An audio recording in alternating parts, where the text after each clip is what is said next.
The state of Kor, having won the war with the Mongols which began in 1231, is still unable to stop their invasion and plunder. One of the robbers shouted to take away the weapons and search every corner because there were obviously people hiding there. He ordered the women to be captured and the rest to be killed. The soldiers listened to the general's order. Then they started searching and heard a very quiet cry. Clearly someone was hiding. Two brothers, one of them was very small and could not hold back his tears. He whined all the time. His older brother covered his mouth so that the soldiers wouldn't find them and kill them. This was their chance. One of the soldiers stopped to listen and thought he heard something. The elder brother closed his eyes tightly and thought only about making sure that this soldier did not go in their direction. He stood near the place where the brothers were hiding, but when he listened, he heard nothing and thought that he must have imagined it. The brothers sat and did not move. When the soldier left, the older brother thought that it seemed like everything was over. But how surprised he was when he saw that all this was not so at all, and the soldier had deliberately deceived them. The boy saw the face of a man in front of him who told him that he had finally found two rats. He was very scared and didn't understand what would happen next, but he couldn't leave his brother. When the soldiers pulled them out from under the rubble, it seemed that their lives could end at any moment. This soldier, when he pulled them out, was cursing that they were two little bastards. He looked at them and thought maybe he could make them slaves, but they were too small and not yet fit for this. So the first thing that came to this soldier's mind was to simply kill them both. But the older brother suddenly took a fighting stance. The soldier was called by the general who asked what was going on, and only this saved these children.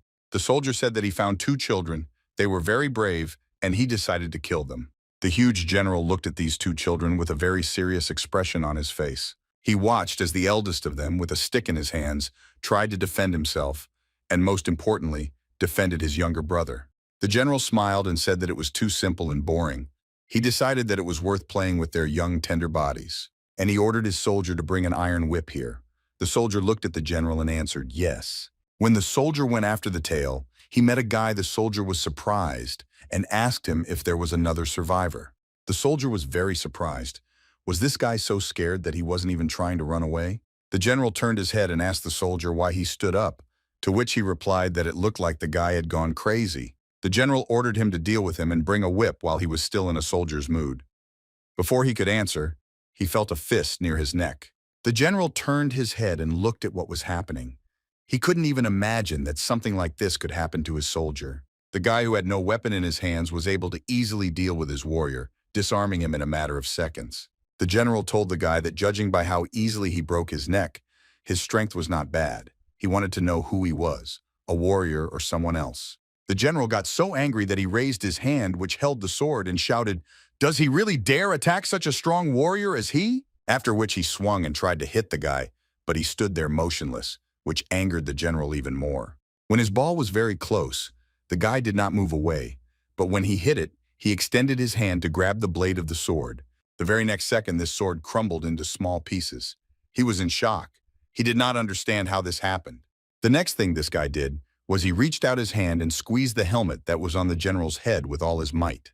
He hit it so hard that not only was the helmet dented, but the general's head itself was broken and blood gushed out. After which this guy let go of the general, pushing him so that he fell. The general was no longer a tenant. The little boy continued to stand with a stick in his hands. He watched everything that was happening and understood that this guy saved their lives. The boy thought that this guy defeated the general very easily. He heard that in Kor there is a warrior that even the Mongolian troops are afraid of. This guy lowered his head and told the boy to forgive him because he came to help too late. And he also said that even though they were small, he was still very much a slave and was able to protect his younger brother. After which the guy told them to wait a little longer and hide in the shelter. He would kill the remaining bastards and come back. The boy couldn't say anything. He just thought, is he really going to fight against the squad alone? If so, then this is the same warrior. The boy asked him to tell him his name, to which he heard the answer that he was sure and that he could have heard his name from other lips. Then the boy thought that this was really so, and this was indeed the same warrior he had heard so much about. The boy thought that he was also strong and that he had a mom and dad and he could protect them. That's what he asked. He wanted to know if he could protect his loved ones and become even stronger with this guy. The guy stopped and turned his head, hearing about the boy, and replied that of course. He then added that at his age he risked everything to become stronger. The guy's face was all scarred. This guy remembered how everything was in his life when he was the same age. about how he tried to run away very quickly in order to save his life. At that moment, he was very upset and did not know what to do next, and he also had practically no strength. All the time while he was running, he thought about only one thing: what had happened and what would happen to him. He saw what happened to his older brother and how he shouted at him to run away. For some time, he stood silently looking at everything that had happened, tears streaming from his eyes. But his older brother, who died right before his eyes, shouted at him to run away. He asked him about it. His older brother was pierced through with a sword, which is why he was no longer a vest. Then the boy stood there, tears flowing from his eyes, and he thought of only one thing: that he should live. Only live. His older brother said that both of them weren't worried about him and that he would be fine. That's why he ran and cried all the time. He thought that he was a traitor and acted dishonestly because he ran away. After all, he knew that this was not the first time they were attacked, and their father also died a brave death. He didn't know for what purpose they tried to kill them, but it wasn't that important. He wasn't ready to forgive those who killed his brother. He cried and thought that he was ready to take revenge on everyone and leave no one alive. Even if he becomes an evil spirit after death, he will continue to take revenge. Look around. He continued to run and thought only about using his father's fighting skills. He could become stronger.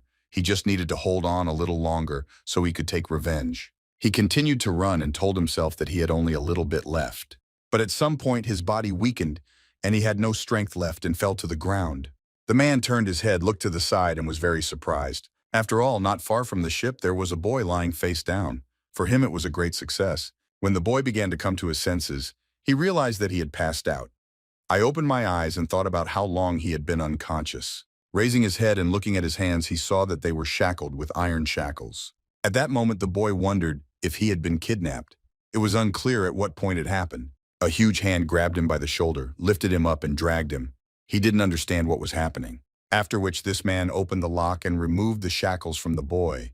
He thought that if the shackles were removed from him, then the kidnappers were other people. After which the same man took him to another place.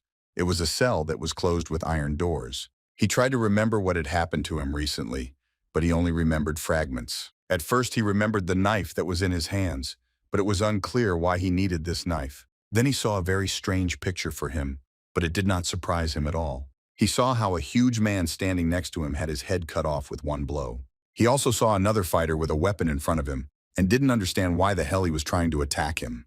The man sitting at the table said that winning the fight is an important aspect, but the most important thing is that the fight is liked by the spectators and judges. The man took a few sips from his cup and asked how they liked his offer.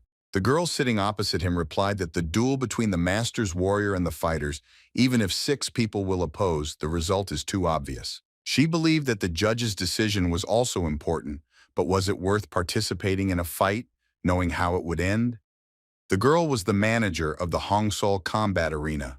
The man abruptly put the cup on the table and interrupted her, asking her to listen to him until the end. He believed that regardless of the outcome of the fight, he would pay her the cost of each of the deceased referee fighters, and he did not need bets. Hong Sol replied that they sincerely did not understand why he was so persistently asking to hold a fight that would not bring any benefit. To which she heard the answer, "Isn't she interested because he needs it for his own pleasure?" He believed that there was nothing more exciting than watching rivers of blood and flesh tearing under the pressure of a sword.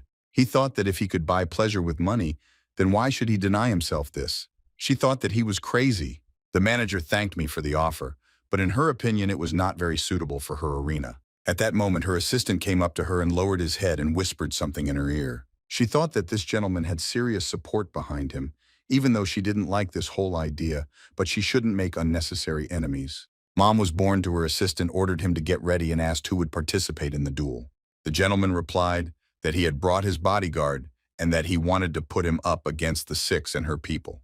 The lady did not object. She wanted to look at this gentleman's bodyguard. The bodyguard was of enormous build with a small, completely bald head. The lady said that usually even if 6 fighters go out to fight, no one will be able to compete and become worthy rivals, but if there is someone more serious among the participants, then his bodyguard may die. At this point, Mr. Ole smiled and said that this was also part of the pleasure, and he could not deny himself this. The lady looked at her assistant and, having heard all the conditions, ordered him to prepare the recruits here. Her assistant was Ba Ru. He was also an arena fighter like many others. The bodyguard looked at who his opponents would be and how he would be able to deal with them. 5 people came out into the arena. They didn't understand why, because they had never fought with swords before. One of the fighters said that if you win, you can get money and gain freedom, but if you die, your hand will not be there. Another of the fighters, the bitch on the bottom, said that they should think they were lucky. This fighter said that now he may look humiliated after they tried to kill him, but he will survive and take revenge on every bastard. The warrior who brought them to the arena counted them and realized that one was missing, so he decided to take the boy who was brought in yesterday. The fighters standing in the arena thought that it seemed that the one they were going to fight was already coming, and they needed to gather their strength. The first thing they saw was that their opponent had a huge sword in his hands, and they were already scared by this. The next thing they didn't notice was that their opponent wasn't very attractive, and he looked more like a moron. One of the fighters doubted his abilities because they were not the ones who could defeat him. Then the bravest of the fighters said that the sword may be big, but they do not know how well he wields it. His slowness makes it easier for them. The gentleman standing and watching everything that was happening in the arena from above laughed as it all began. He liked to watch what was happening in the arena. He was here for this very purpose. The gentleman looked carefully and said that there were only 5 fighters who would go up against his bodyguard. The lady's assistant replied that there was probably a misunderstanding and the manager would sort it out completely. He shouldn't worry. It was at this moment that a boy appeared in the arena who was forcibly pushed into this arena. He had just recently opened his eyes and didn't understand what was happening, but the only thing he knew for sure was that he had to protect himself. When the lady saw that a boy had appeared on Arena's fight, she was even more surprised, after which she asked her assistant how there was a child among the fighters and why these idiots accidentally brought a little boy. One of the fighters got distracted at that moment because he thought he would see worthy fighters, and they released the child. Everyone thought that if he gets divorced, then it's the end, and at that moment everyone looked at the child. The enemy took advantage of this situation and swung his huge sword so that none of the fighters even had time to react. The next thing that happened was that he cut off the head of the very fighter he always considered the strongest in this arena. The gentleman watching from above jumped with pleasure. For him, it was simply amazing. The other fighters thought what happened because this fighter was bragging about his powers, and in the end, the first one died. They thought that it was the end for them. The boy seemed to be standing there not understanding what was happening around him. He was surprised. Before he could open his eyes, he saw blood again. And I will remind him of these events, what happened to him recently, how his brother was killed. He saw before his eyes his dying older brother who could no longer tell him anything. The boy thought again about his older brother, and these memories did not leave him. And when the master's bodyguard approached him with a huge sword, and in addition, he tried to swing it to strike the boy. At that moment, the lady, watching what was happening on Arena, thought that it was too late and she would not be able to stop anything. When the bodyguard struck with all his might, everyone saw that the boy was able to dodge the blow. The bodyguard froze, not understanding how this happened and why his blow did not reach its target. Then the bodyguard, after the first blow, tried to deliver a few more blows, but the boy was so fast that he couldn't keep up with him. The lady continued to watch what was happening in the arena. She was a little surprised because he was just a child. After which the boy stopped, looked at the bodyguard and told him that he would kill him. The boy moved very quickly, so the bodyguard couldn't turn around quickly because of his huge build. Not only did the boy quickly turn around and move to one side behind the bodyguard, but he also moved in front. The master's bodyguard stopped, looked at this child and said that he was trying to escape like a rat. But the next moment, he realized that everything would go according to a completely different plan, since this boy was not so simple. After which the bodyguard was even more surprised because this boy jumped up and moved practically in the air. The bodyguard froze because he saw the technique of lightness in front of him and he thought it was impossible. The very next moment he felt something splash and couldn't understand what it was. The neck of the master's bodyguard was injured on both sides by the knife of this very boy. The boy jumped up with ease and delivered a double blow from both sides, landing behind the bodyguard. The gentleman who wanted to watch this fight jumped up from his seat. There was surprise in his eyes because the little boy was able to win. It wasn't just him who was surprised, but also the lady of this arena, because she didn't expect at all that this fight could end like this. The boy stood with his head down, holding a knife in his hands, and the huge bodyguard collapsed to the ground next to him. The other fighters who were standing on this arena were also very surprised. And then they were also very happy because they realized that they were continuing to live. The gentlemen watching this fight shouted that this was an incredible child and asked each other if they had seen him soaring in the air. The gentleman who came with this proposal and offered his Tylo to the keeper was also surprised. He had nothing to say. The lady's assistant approached the gentleman and thought that the surprise on the gentleman's face was immediately visible, although everyone else was also stunned. The house assistant said that a merchant had come here with an unusual offer, since no one had ever offered anything like that before. When the merchant pointed to the boy, he said that he shouldn't be abandoned just because he was injured. The merchant believed that the boy, having received the injuries he had, did not even utter a single peep. Even adults could not do that. In addition, in his sleep he was restored and his condition normalized like a wild animal. The merchant assured that the boy was a born warrior. The merchant said that he was specifically showing it to him as a person connected with the battle arena. He did not believe the merchant's words at the time. After all, he saw with his own eyes only scars on the boy's body, as if the tip of a long ball had been drawn across the skin and cut. However, all the scars were not particularly deep, which meant that the boy could come back from each blow. Now he understood that he had received an incredibly talented fighter. If he continues to perform in the arena, he will be able to get rich. This was the assistant manager of the arena, Guan Li Ran. Everyone was only thinking about the fact that this boy showed the technique of an air step. They understood that this was already the level of a martial arts master and where this guy could have such skills from. After all, the technique of air step consists of managing your energy to speed up the contraction and stretching of muscles. It is used for rhythmic movements, due to which the speed of the run-up increases significantly. At a high level of mastery of these skills, the speed is even higher, due to which the strength and range of the jump increases. Now it is clear that this boy was able to increase his attack speed at some point only thanks to this technique. That's why the assistant manager thought that this guy had already reached the final stage. The lady manager herself thought that for the first time in a long time, she had met someone who was worth training and training. And as soon as this new young fighter of hers reaches the desired level, there will be a chance to make a real warrior out of him. After the fight was over, the lady told her assistant Li Ran to clean up and see the gentleman off. The lady's assistant thought that the gentleman would clearly not worry about the death of some bodyguard. The gentleman watched everything that was happening and thought how much he liked the boy, but the thought of tearing him to pieces made his heart flutter. The boy stretched out his hand in front of him and saw that he had a knife in his hand. He didn't know how to feel about it. He thought if at that moment he had in his hands but that he could protect his brother and would have survived here. He kept blaming himself and wondering if only he could turn back time and try to protect his brother. Then most likely, he would have been able to kill the very same man who killed his brother. A security guard came out to arena and told them to return the weapons and go back in. When everyone entered, the guard shouted at the boy to come in too and ordered him to go immediately. The guard didn't understand why he was standing there. Did he really go crazy after the murder? He shouted again for him to come alive. In fact, the boy did not hear everyone around him.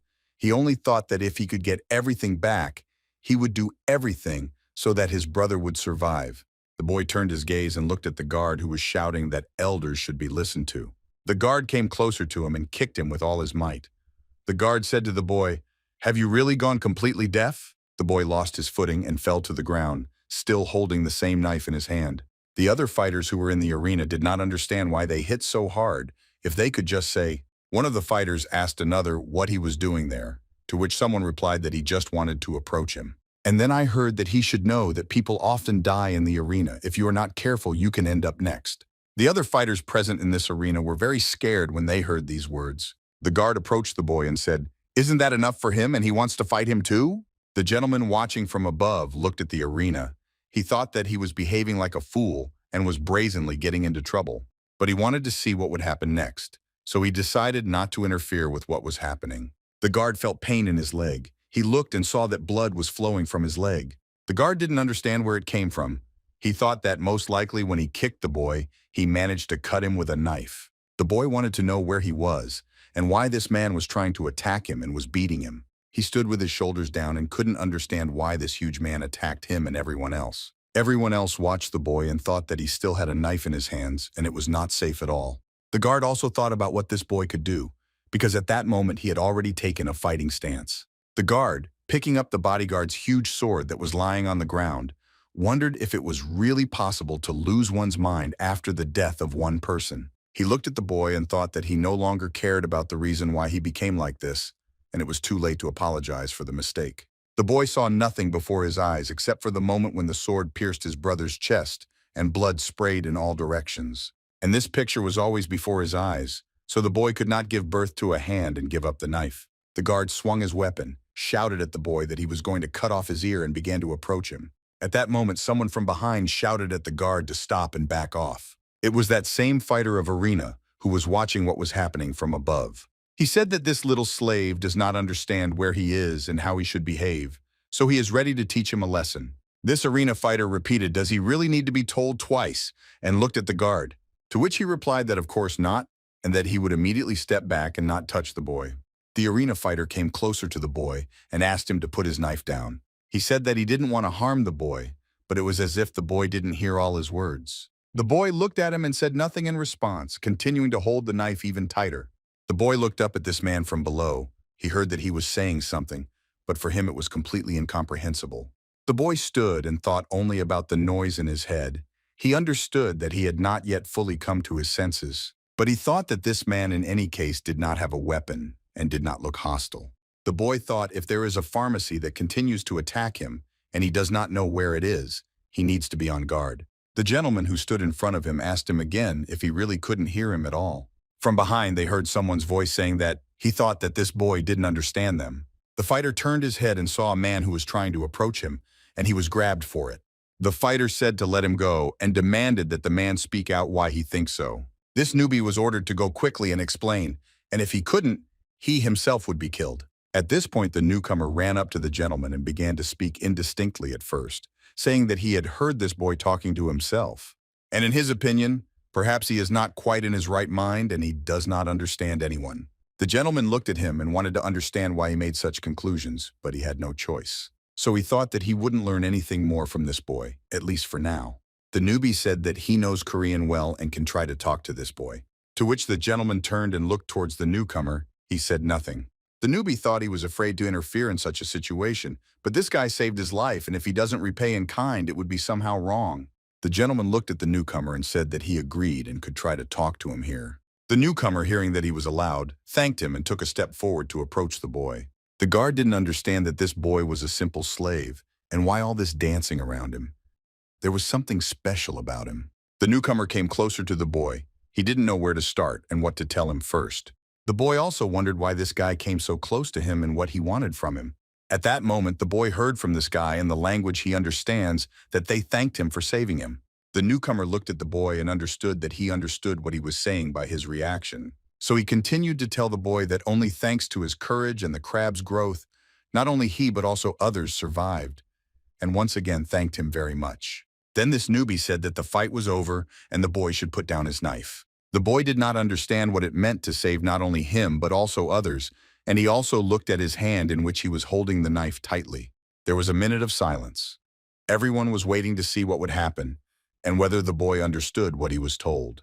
The boy extended his hand forward to give the knife, but he thought that he couldn't help his brother anyway. The newbie looked at the boy and thought how scared he was. He had good fighting skills, but he was still too young. The gentleman looked at this boy and thought that for a child who killed a man and experienced shock after the fight, tears are a natural reaction.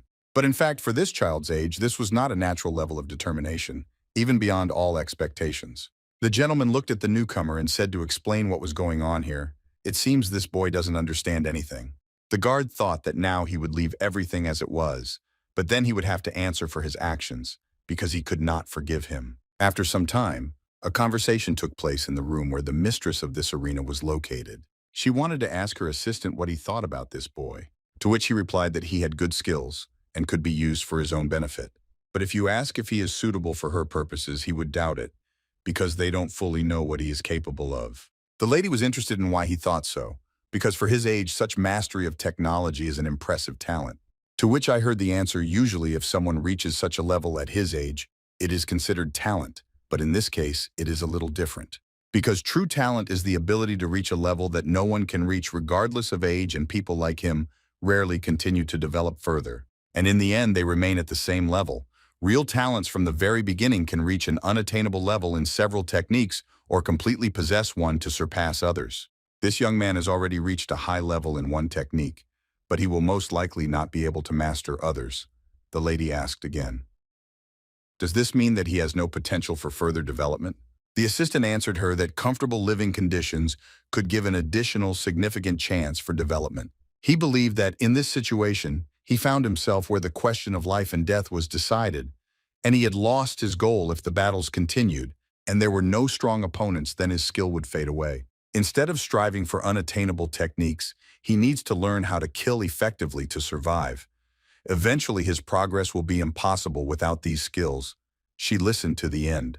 She understood that sending him to good and comfortable services actually meant allowing him to become useless, so she had only two options for the boy. Opening the window, she looked at everything that surrounded her, and then added, either the boy will fight and die here in the arena. Either he will survive by proving himself as a real talent, he simply has no other option.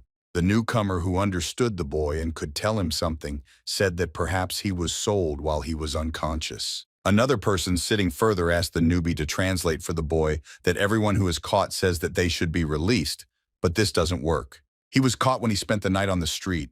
The boy asked this place where they are now, "This is Arena Boev," to which he heard the answer that this is so. The newbie tried to explain to him that it was much scarier here than it seemed, and that ordinary people like him were also taken to this place. In this region, there are Sunni such arenas in which people fight by concluding an agreement on the terms, but even if hundreds of people die, no one interferes. They say that behind such places there is a secret. Someone from the high ranks of the empire stands, and ordinary people cannot survive there. The boy turned his head and asked the newcomer because he was curious. The newcomer did not understand what the boy was talking about and asked again what else he wanted to know. But the boy seemed to freeze again at that moment. He thought that when he survived by dodging, and so his technique at that moment significantly improved. He understood that there is no better training than a real fight, and he will need to find a place where he can hide and train. He wanted to avenge his brother. His new interlocutor said that the easiest thing to do in this place is to simply follow others. At that moment, one of the guards entered the room where they were all located and ordered them to all follow him. These people were very scared. They wanted to know why they had to go out again. This time the guard said that he had already said that it was time to make a decision. He raised his hand and began to move his index finger as if calling them all forward. The guy who brought the food brought one of the boxes and put it on the ground. He thought that preparing food is not so easy, and most importantly, it still needs to be delivered. He wiped his hand under soba and thought as soon as he handed out the portions this time, his work would be finished. He raised his head and saw that there were people standing in the arena.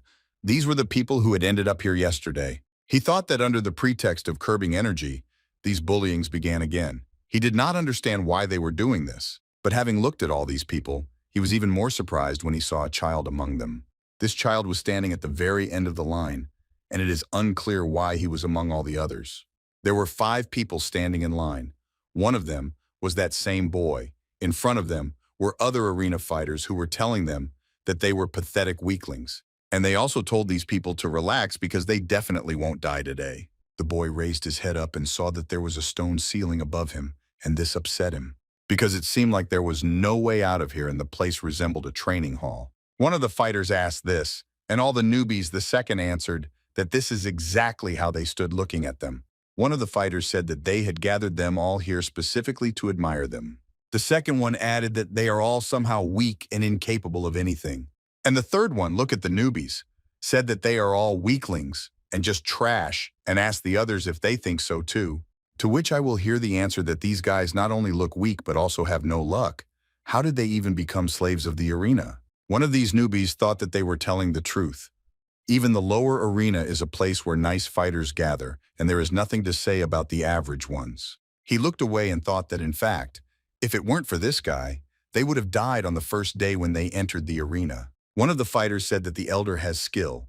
If he wins the fight, he can become the head of the arena, and if they want to survive, they must learn. After which he added that maybe then they wouldn't die right away if they could learn something from him. The elder says that the question of death is a matter of the future. Time will put everything in its place, and demanded that they introduce themselves. The first one to come out was a newcomer, and he called his name Han-san after the ruin of his master. He was sold into slavery. The second one said his name was No Du Pen. He was caught while he was spending the night on the street. Someone noticed that this bastard even in this place manages to lie. The third introduced himself as Bae Jan Kun and said that he was a company, but due to a bad year, he had to take out a loan and now he is here. The last to speak was a newcomer. His name was Nadan. After the death of his parents, he left his hometown and was deceived into coming to this place. The youngest in the row was supposed to introduce himself last, but he didn't say anything. He stood there and was silent. The elder came closer to him and looked down at him, but the boy remained silent. Then the newbie couldn't hold back and said that he could speak for this child. He doesn't understand their language because he is from Korea. After which the newcomer turned around and asked the boy to tell him his name and how he got to this place. The boy answered him that he would have told him, but he didn't want these people to know his name. Then he added that this wasn't a training session, but simply a gathering of people, and they were being held against their will. But I thought that he was expecting such an answer, but the situation was different. He simply had no choice. After which the newbie told the elder that this boy had recently come to his senses and did not remember his name, and they were asking for forgiveness. The elder, having listened to him to the end, was a little surprised how this could be and did not believe him at all. After which the elder put his hand on the newbie's head and told him that he probably thought he was an idiot. Squaw his hair with his huge hand senior with all his might. I will hit the newbie in the face. Everyone else and the newbies present were in shock. None of them wanted to be beaten like this guy. When the boy saw what was happening, he was even more surprised, and he understood that this guy suffered because of him. From above, the lady's assistant was watching everything that was happening. He was interested in how this conflict would end. For a moment, he thought that he seemed to be placing too much hope in this boy. His thoughts were interrupted by the cook, who approached him with a very unusual request. The gentleman looked at the cook and asked what happened, and if he had anything to say, he should do it immediately. The cook tried to explain that it was not his problem, but still, the gentleman had to look at everything that was happening. In the arena, the elder continued to beat the newcomer and say that neither in words nor in facial expressions he could see regret. While delivering one blow after another, he continued to talk about how the newbie considered him some kind of fool. The newbie told the elder to change him, and at some point, everyone saw that he lost consciousness from receiving so many blows. But the elder held his hair and continued to hit him one after another. The elder looked at the boy and thought that the puppy was not reacting at all. Just recently, when a security guard came to him, he agreed with him and said that a couple of strong blows would not hurt him at all. Then the guard said that it was necessary to say that this prayer was the first to attack and that he would also benefit from this. The guard said that this boy uses the air step technique. If left as is, he will be able to take all the attention to himself. The elder stood and looked at this boy and did not understand whether it was really him and whether it was really him they were telling him about. The boy said out loud wherever he went there were only scoundrels around him. He said these words quite loudly. The elder turned his head and looked at the boy. He didn't understand anything but was a little surprised. The boy couldn't resist doing what they do to a completely defenseless guy. He jumped up and tried to hit the older guy. He succeeded because the older one did not have time to avoid this blow at that moment. He turned and stepped back. The boy did not stop, and after the first blow, he continued to attack and struck again. The elder looked at how this boy moved and thought that he was too fast. But taking into his own hands, he struck back at this boy with the same force. He was not going to spare him. Since this boy was not yet so strong, the blow was too strong for him and he fell to the ground. The elder said if he attacked himself, then so be it. He is ready to teach him a couple of lessons. The elder continued to talk about how he heard that this boy uses a movement technique. But there is no need to be afraid, because this is an internal energy technique that has its own weaknesses. Since internal energy increases strength due to a person's breathing, you can attack. Then his breathing will be lost and the technique will be useless just like now. The boy covered his face with his hand, and I think that this guy is really strong even after the block his hand hurts. The boy understood perfectly well what could happen next, and he needed to recover as quickly as possible. The elder one made sure that the guy was out of breath and kicked him again while he was lying on the ground. After one blow, another blow followed, and the boy on earth received one blow after another. Then the elder said that it was time to finish off this boy while he was still recovering and struck with all his might. Despite the fact that this boy was still very young, he never started screaming or uttered a single sigh. Even after he fell to the ground with all his might once again, he did not cry. When using energy techniques, a special approach is required depending on its type, but the basis is always the same. If you reduce your endurance, a person becomes nothing. Of course, it is not as simple as it sounds, but if you understand the weakness, you can resist such people. They behaved as expected. When the lady's assistant came down and looked at the arena, he saw that they had already finished. The elders acted insolently and rather rudely, but he was right in some way. After all, the lightness technique is the easiest to neutralize early in the fight. Everything worked out only because the opponent did not expect the use of the air step technique. The fact that he can use such a technique is already impressive, but without mastering other techniques, it will be difficult to become stronger. After this time, all the seniors on arena were called to his place by the deputy. The guard was the first to ask the deputy why he had called them, and whether he really wanted to have fun with them. The deputy turned around and punched the guard in the face with all his might to stop him from saying anything unnecessary. After one blow after another blow, so the guard didn't say anything anymore. He just writhed in pain, received one blow after another, and did not resist at all what was happening. When the sharp sword was near the guard's temple, he fell silent and did not move. The deputy said that the guard dared to touch with his hands the one that belongs to him, and for this he should be punished. After which the guard began to say that the deputy should forgive him. He didn't know that this kid was so important to him. The deputy said that ignoramuses like him couldn't even see the talent in him. In any case, it would be possible to make money from the boy. The deputy said that he doesn't care whether the boy dies in the arena in the future or not, but if the guy gets hurt because of them, then they will talk differently. He told the guard that he would simply kill him and asked him if he could explain everything to him clearly. He replied that he already understood everything. The guard was a little confused and thought that it was probably too late, that they had probably dealt with this boy. The elder was pleased with what he had done, telling everyone that the training was over and it was time for the boy to show what happens to such impudent upstarts as he. The elder looked at the other fighter and demanded that they bring the boy, since he relies so much on his technique, then his legs need to be broken.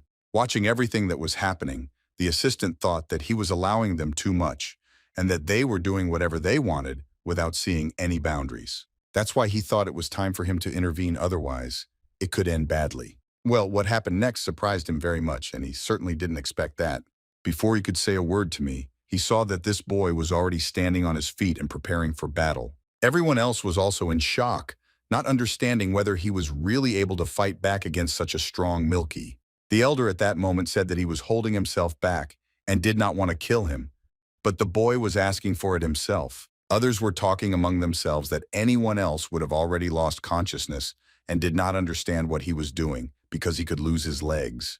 But this boy was so strong and he was ready to defend himself that he was able to stand up and prepare for an attack. At that moment, he remembered how everything was in his past life when he lived with his family. It was then that his older brother told him to forgive him, but he had to train a lot.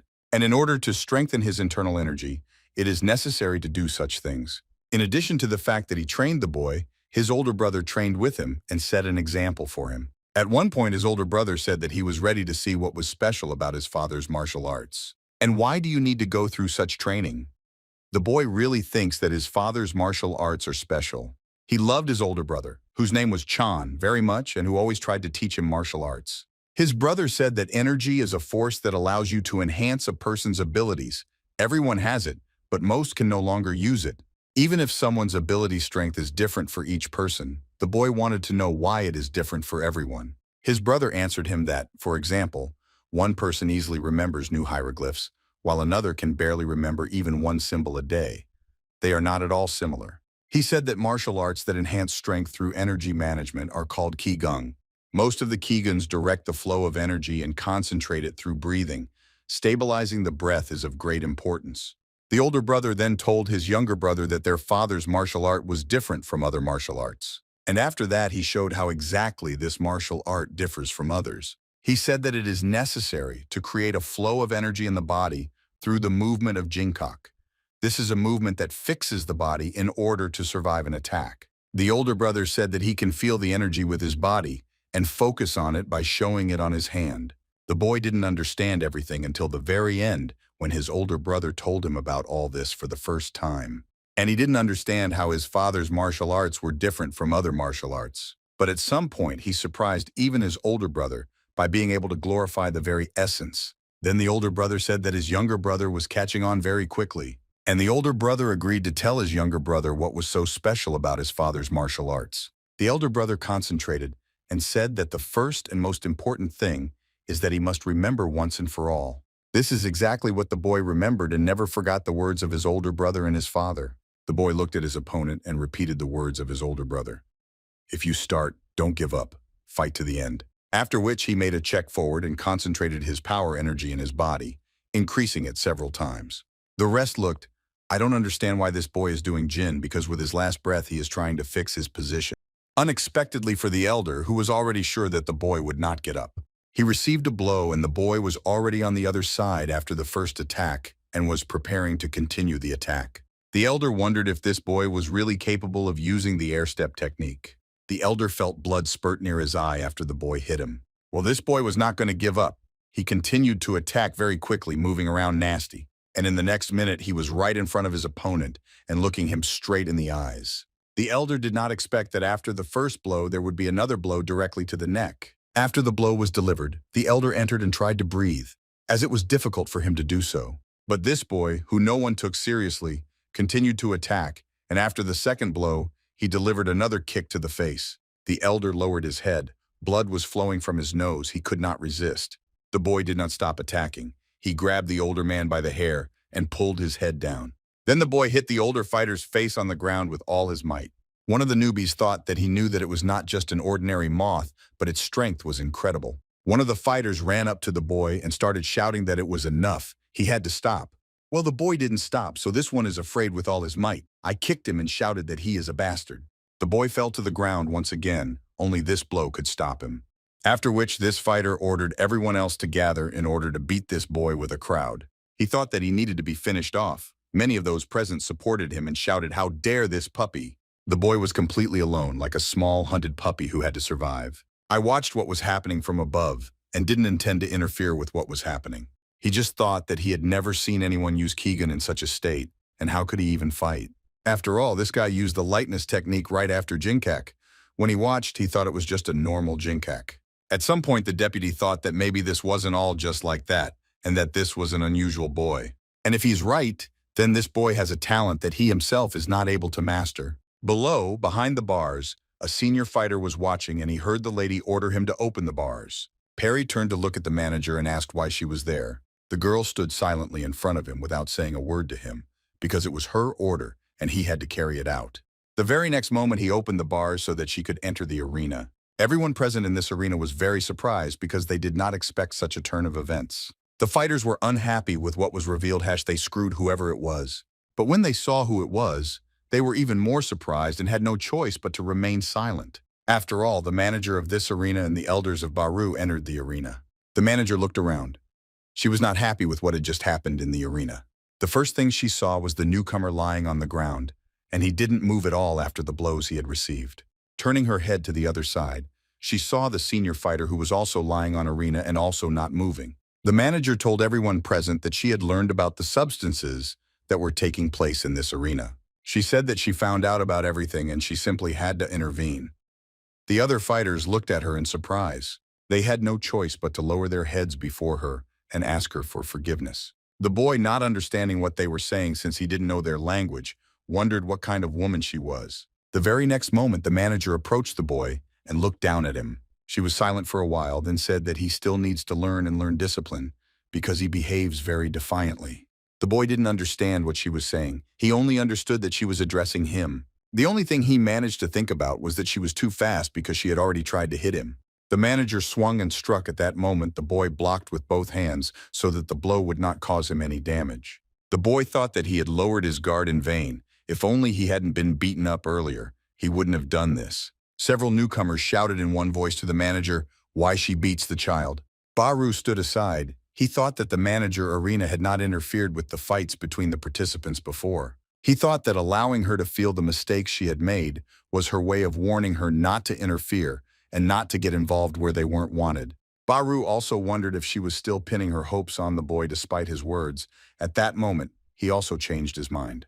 After another blow was dealt to the boy, he could not withstand it and fell to the ground with all his might. He no longer had the strength, and he could not resist. He was still too young to withstand so much. He fell face down right in front of the manager, and it seemed like he wasn't breathing at all.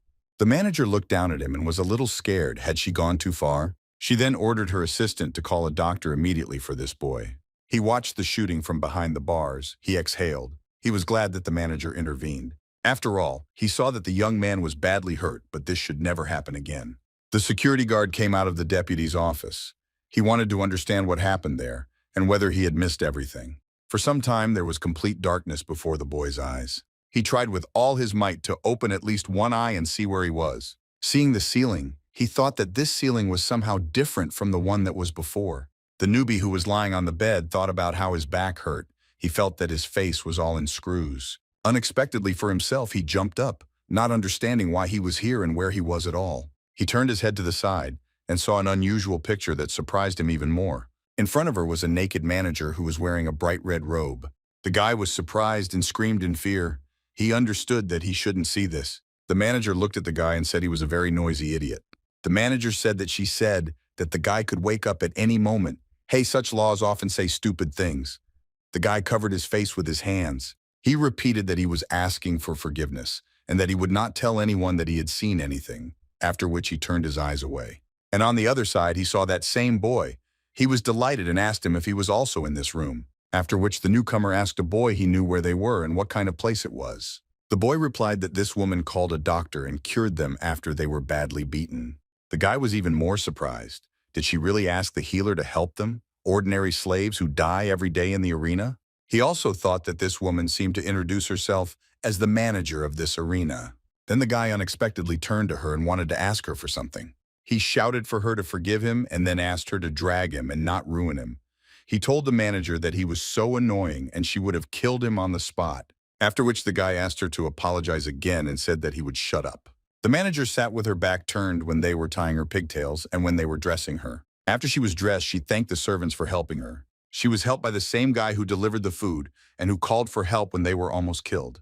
The manager looked at the two people standing in front of her, and she didn't understand.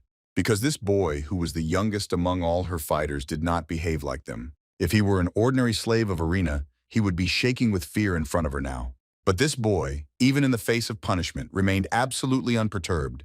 She wanted to understand what had affected him so much. The only thing she understood was that in any case this was a big plus for Arena. She asked what his name was.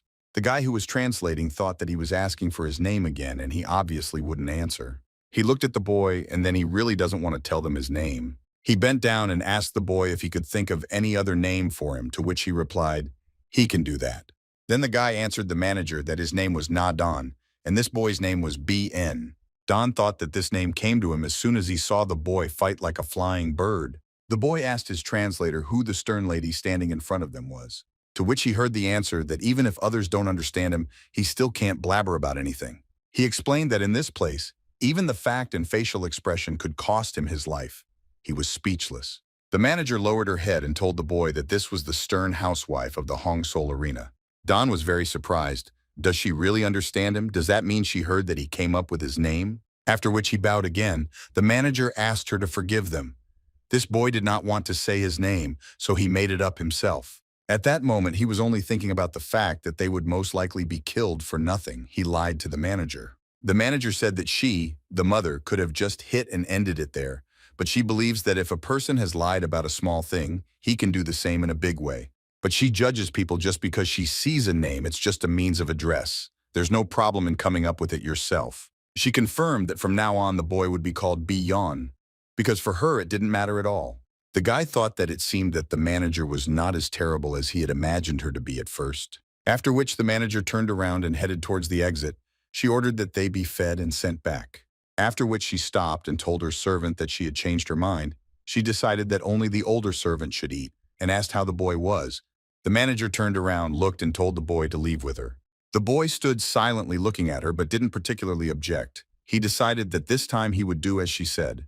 Her servants thought that it was interesting where she was taking him, because the boy could escape, or maybe luck was just on his side. After some time they came out into the street. The manager was walking, and next to her was that same boy. The manager already clearly knew what she would do next, but she still needed to think it over. Even what she heard yesterday after what happened on Arena. When she asked Baru if he had changed his mind and heard in response that perhaps it was so, then he said that this child was really different from the others, and he couldn't even imagine that he had such abilities. At first he was unable to appreciate it because he has an outstanding talent. If he continues to develop it, he will become a master of the highest level. The manager walked and thought that the title of a top-level master sounds a bit exaggerated, but the fact that Bei.Ru spoke about him like that already spoke of his enormous potential. However, in order to develop skills properly, one must first cultivate devotion and faith in him. And if he doesn't become her man, then no matter how gifted he is, all this is pointless.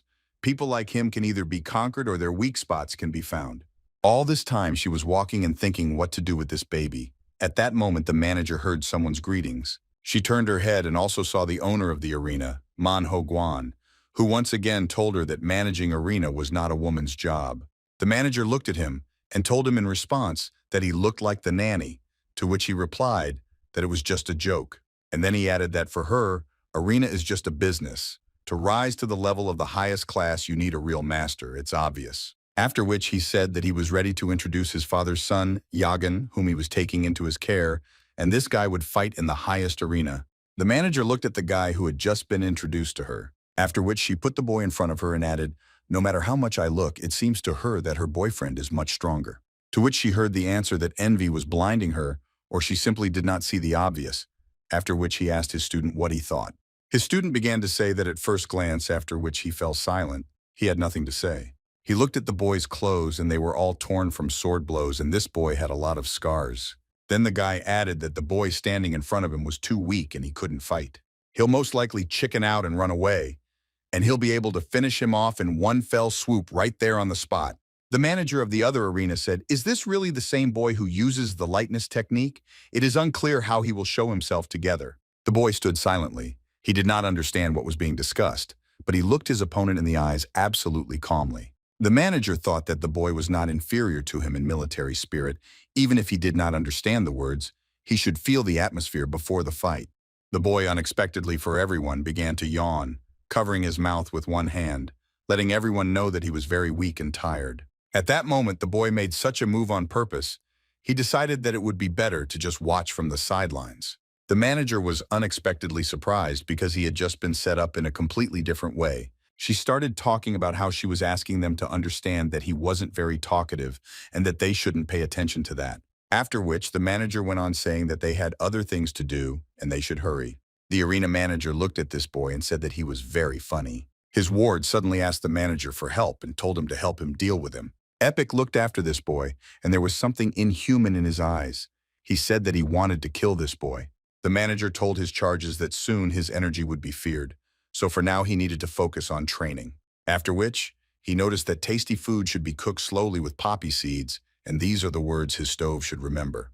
The manager held a stick with food on it in her hands. She handed it to the boy and told him not to stand silently, but to take the food and eat it. At that moment, she thought about the fact that children consider the one who gives them treats to be a good person.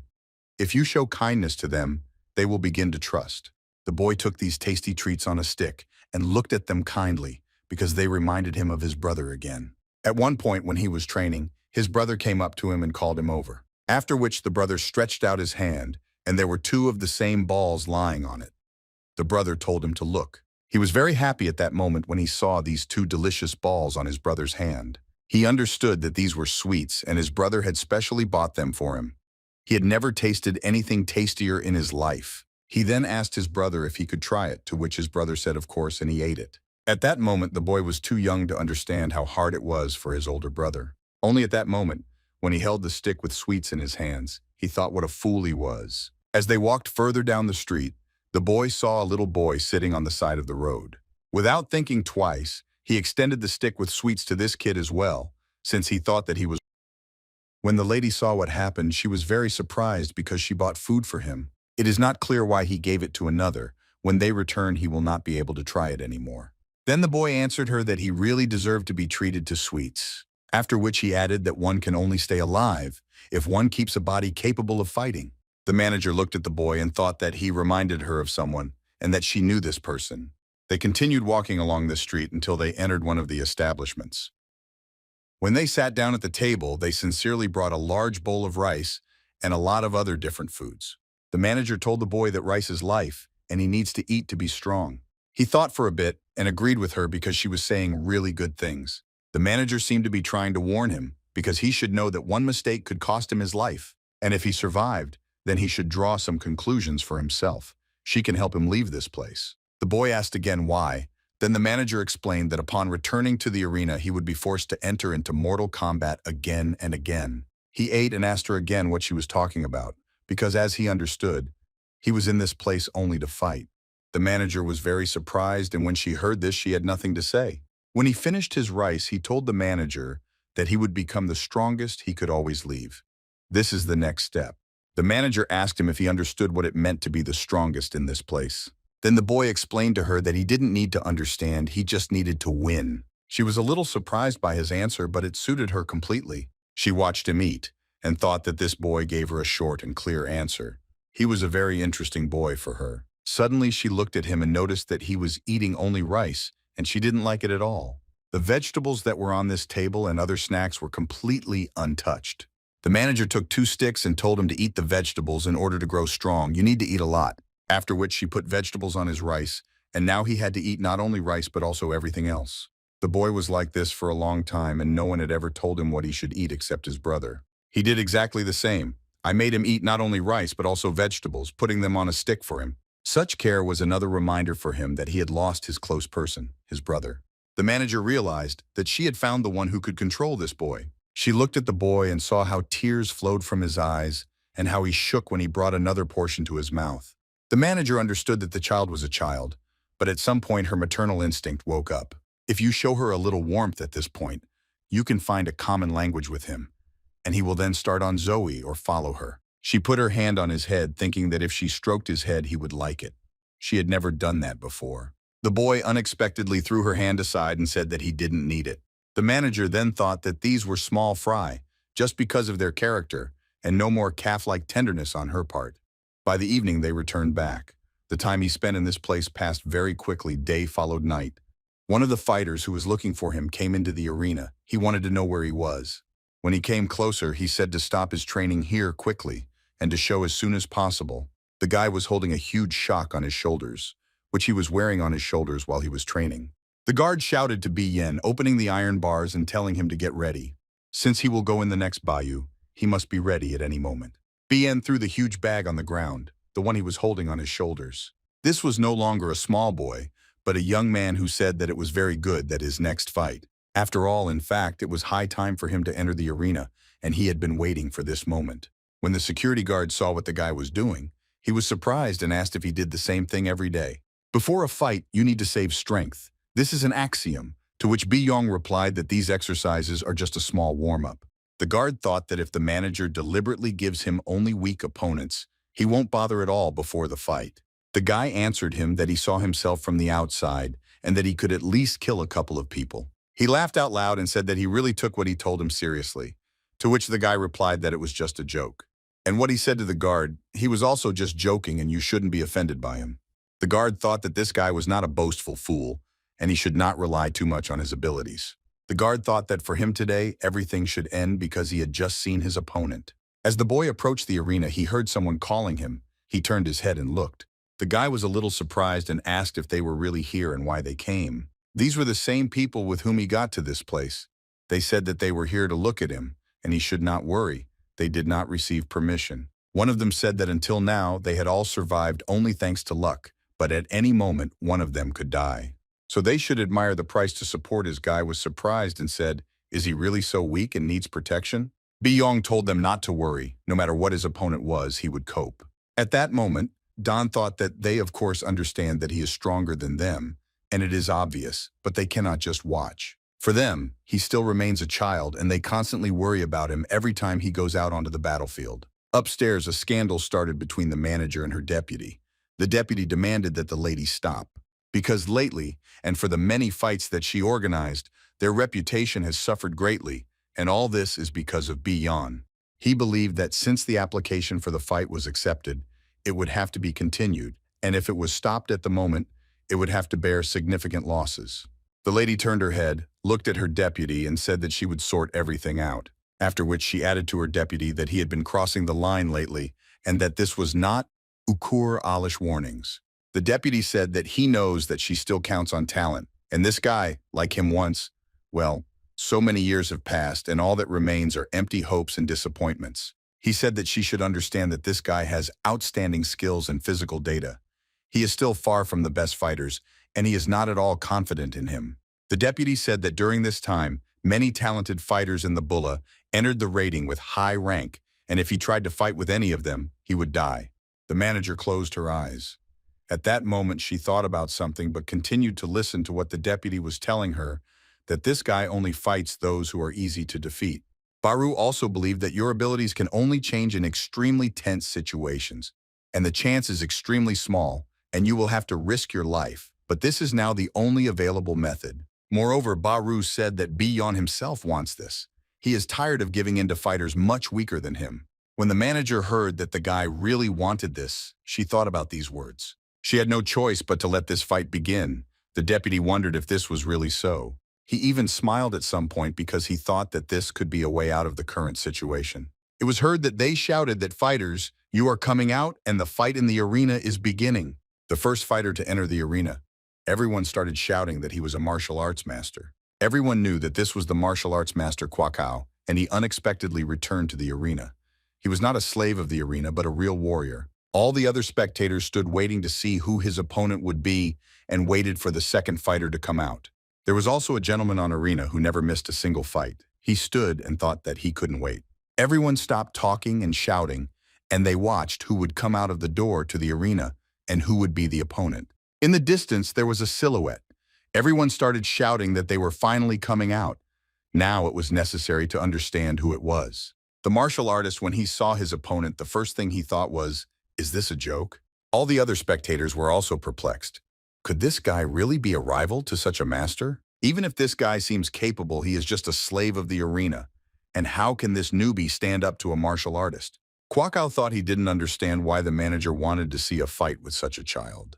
Although he always knew that she was a person whose intentions were difficult to understand. While the martial artist was thinking and pondering about something, he missed how his opponent began to attack him from behind. But the martial artist was able to dodge the first blow that the guy tried to inflict on him at the last moment. Beon didn't expect that this big guy would be able to dodge his blow at the last moment. So he thought that this blockhead could really keep up with his speed and tried to hit him again from the other side. After another blow, Beon jumped to the side in order to concentrate and understand from which side to strike him. The guy was a little surprised because this time he really had a pretty strong opponent. And this huge, strong opponent tried with all his might to strike him with the hammer that was in his hand.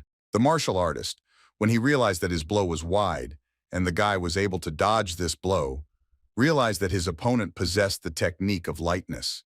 Then the martial artist decided that he should strike with all his might with his fist. The guy put up a blog to avoid this blow, but the blow was so strong that damage was done. Now it was clear that the two opponents were fast enough and strong enough. After this blow from the martial arts master, the guy flew to the side. Everyone noticed that the bone on his arm where the blow was broken. Some thought that with such injuries he would not be able to use the lightness technique. Baru thought that the strength that shook the bones and the speed that surpassed all of this was the technique of lightness. The martial arts master surpassed him in everything. But on the other hand, Baru believed that the boy's martial arts ability could change the course of the fight. Everyone looked and thought about what the master would do, and everyone understood that this was not the end. Beon concentrated his forces forward. He thought that the battle had just begun. The martial artist thought that as befits the owner of the technique of lightness, his reactions are fast, and he blocks all attacks. The master didn't understand what the point of blocking was if he himself didn't land a single blow on the target. But unexpectedly for the master, he could only notice how the guy had already approached him, and his knife was very close to his throat. The master thought that this was really so, and everything was as the manager said. A large number of people watched this fight, and each of them made their own prediction. The most unknown of all these people was the man in the huge hat who did not show his face. The mysterious man watched this howl and thought that at first glance the technology would be impressive and powerful. But if anyone knows the secrets of this technique, then he understands that there is nothing special in it.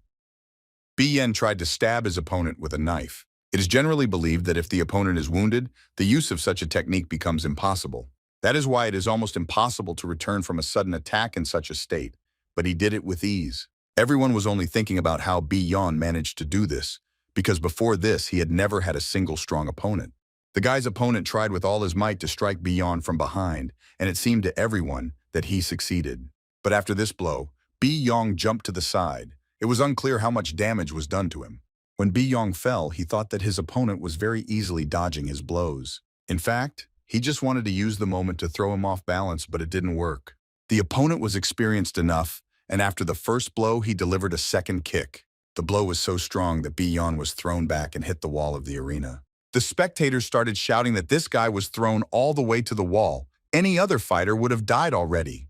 The guy's opponent thought about the fact that in front of him was a guy who had nothing special, but his reaction was amazing. Baru, watching the fight, thought the enemy Beon was unlikely to be familiar with his technique, but he was clearly experienced. He kept his distance, not allowing him to use his skills. And he delivered precise blows to finish off. Besides, he was superior in speed to Beon. It seemed to him that he could not be defeated. The rest of the slave fighters watching this fight stood behind the iron bars and worried about Beon. The gentleman who watched this fight was a little disappointed with what he saw. He said that he expected something spectacular from this guy, but at the moment he was disappointed, he quickly deflated. The deputy said that there was so much strength in his training, but there was no progress at the moment. He is just an ordinary soldier, capable of taking part in the battle and nothing more, he said, sir, but that he considered this fight just a demonstration of skills. And he assured the gentleman that in the future he would take responsibility for his success. The gentleman noted that this was not the end. He looked at the deputy and said that perhaps he would wait a little before drawing conclusions. The deputy is trying to please Mr. Ska and replied that he shouldn't worry. The guy will still prove himself. Beon is actually thrown against the arena wall, and he is a bit tired from this fight. His opponent turned to him and said that he moves well, but if he cannot dodge perfectly, then his body will inevitably be broken. The enemy looked at the guy and added that it seemed like he wasn't thinking about giving up, so he had no choice but to finish him off. Beon, having listened to his opponent to the end, thought how annoying it was for him that his life could end like this. He remembered the sword that never left his head, and that killed his brother. Before his eyes was the very moment when his brother stood with his back turned and he was hit from behind. He was still a child then, but these memories will never leave him. He remembered the shelter that was around. At that moment he was very upset that he would not be able to avenge his brother's death the way he thought. He also clearly remembered all his experiences at that moment and how it hurt, and how tears flowed from his eyes. Beon thought that he had no strength left to resist his opponent. He took a step forward, trying to concentrate his remaining forces. He did not know how to deal with the enemy. His opponent was perplexed after so many blows inflicted on the guy. For some reason, he was still standing on his feet. Beon recalled constantly training with his older brother, who told him that it was amazing what he could do. After all, only true masters can use energy, even in a mat state. But they could have done this from the very beginning. Then he asked his brother if these features appeared first, which means their father's technology has something else unique. At that moment, he asked his brother to tell him, and his brother replied that there really was something else unique. Brother said that he was actually going to tell him about it when he grew up, but if he started using energy, it would be better to explain in advance. My brother said that there is one special rule that cannot be broken under any circumstances, after which his brother added, if he does not keep his promise and breaks the rules, he will scold him seriously. The boy was surprised. At that moment, the guy's opponent tried to hit him again with all his might. But this time, the blow did not reach its full strength, and the enemy was surprised that the guy was not in front of him. When he turned his head and saw Beon on the other side, he said that it seemed like he decided not to fight but just run away. But then the enemy felt blood spurt out from his hand in all directions. When he looked, he didn't understand how it happened. He didn't even notice the cut at first. While the enemy was examining his hand and thinking about what had happened, Beon's knife was near his, and the very next moment, Beon dealt him a fatal blow by plunging a knife straight into the enemy's throat. After which, Beon pulled out his knife so that the enemy's blood spurted in all directions and jumped to the side. His opponent at that moment thought that this guy had no strength at all. He was on his last legs. The gentleman who was watching what was happening stood up from his place and opened his mouth when he saw this part of the fight. Everyone else was also very surprised. None of them had any hope that the guy could survive. And the rest of the spectators were shouting that it was just madness that an ordinary arena slave had defeated a warrior.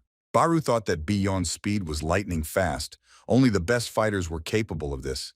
And why did he hide it? Beon stood silently to the side and thought only about what his older brother taught him. And he told him that even if he was out of breath or flying and no longer able to move, he could still use the technique. And he has a special ability that gives more power than he actually has, but it can't be used. Then he asked his older brother why it was a really cool opportunity, wasn't it? His brother replied that not at all, and added that if you pour more water into a cup than it can hold, the water will spill over the edge. If the flow of energy overflows the body, it will collapse.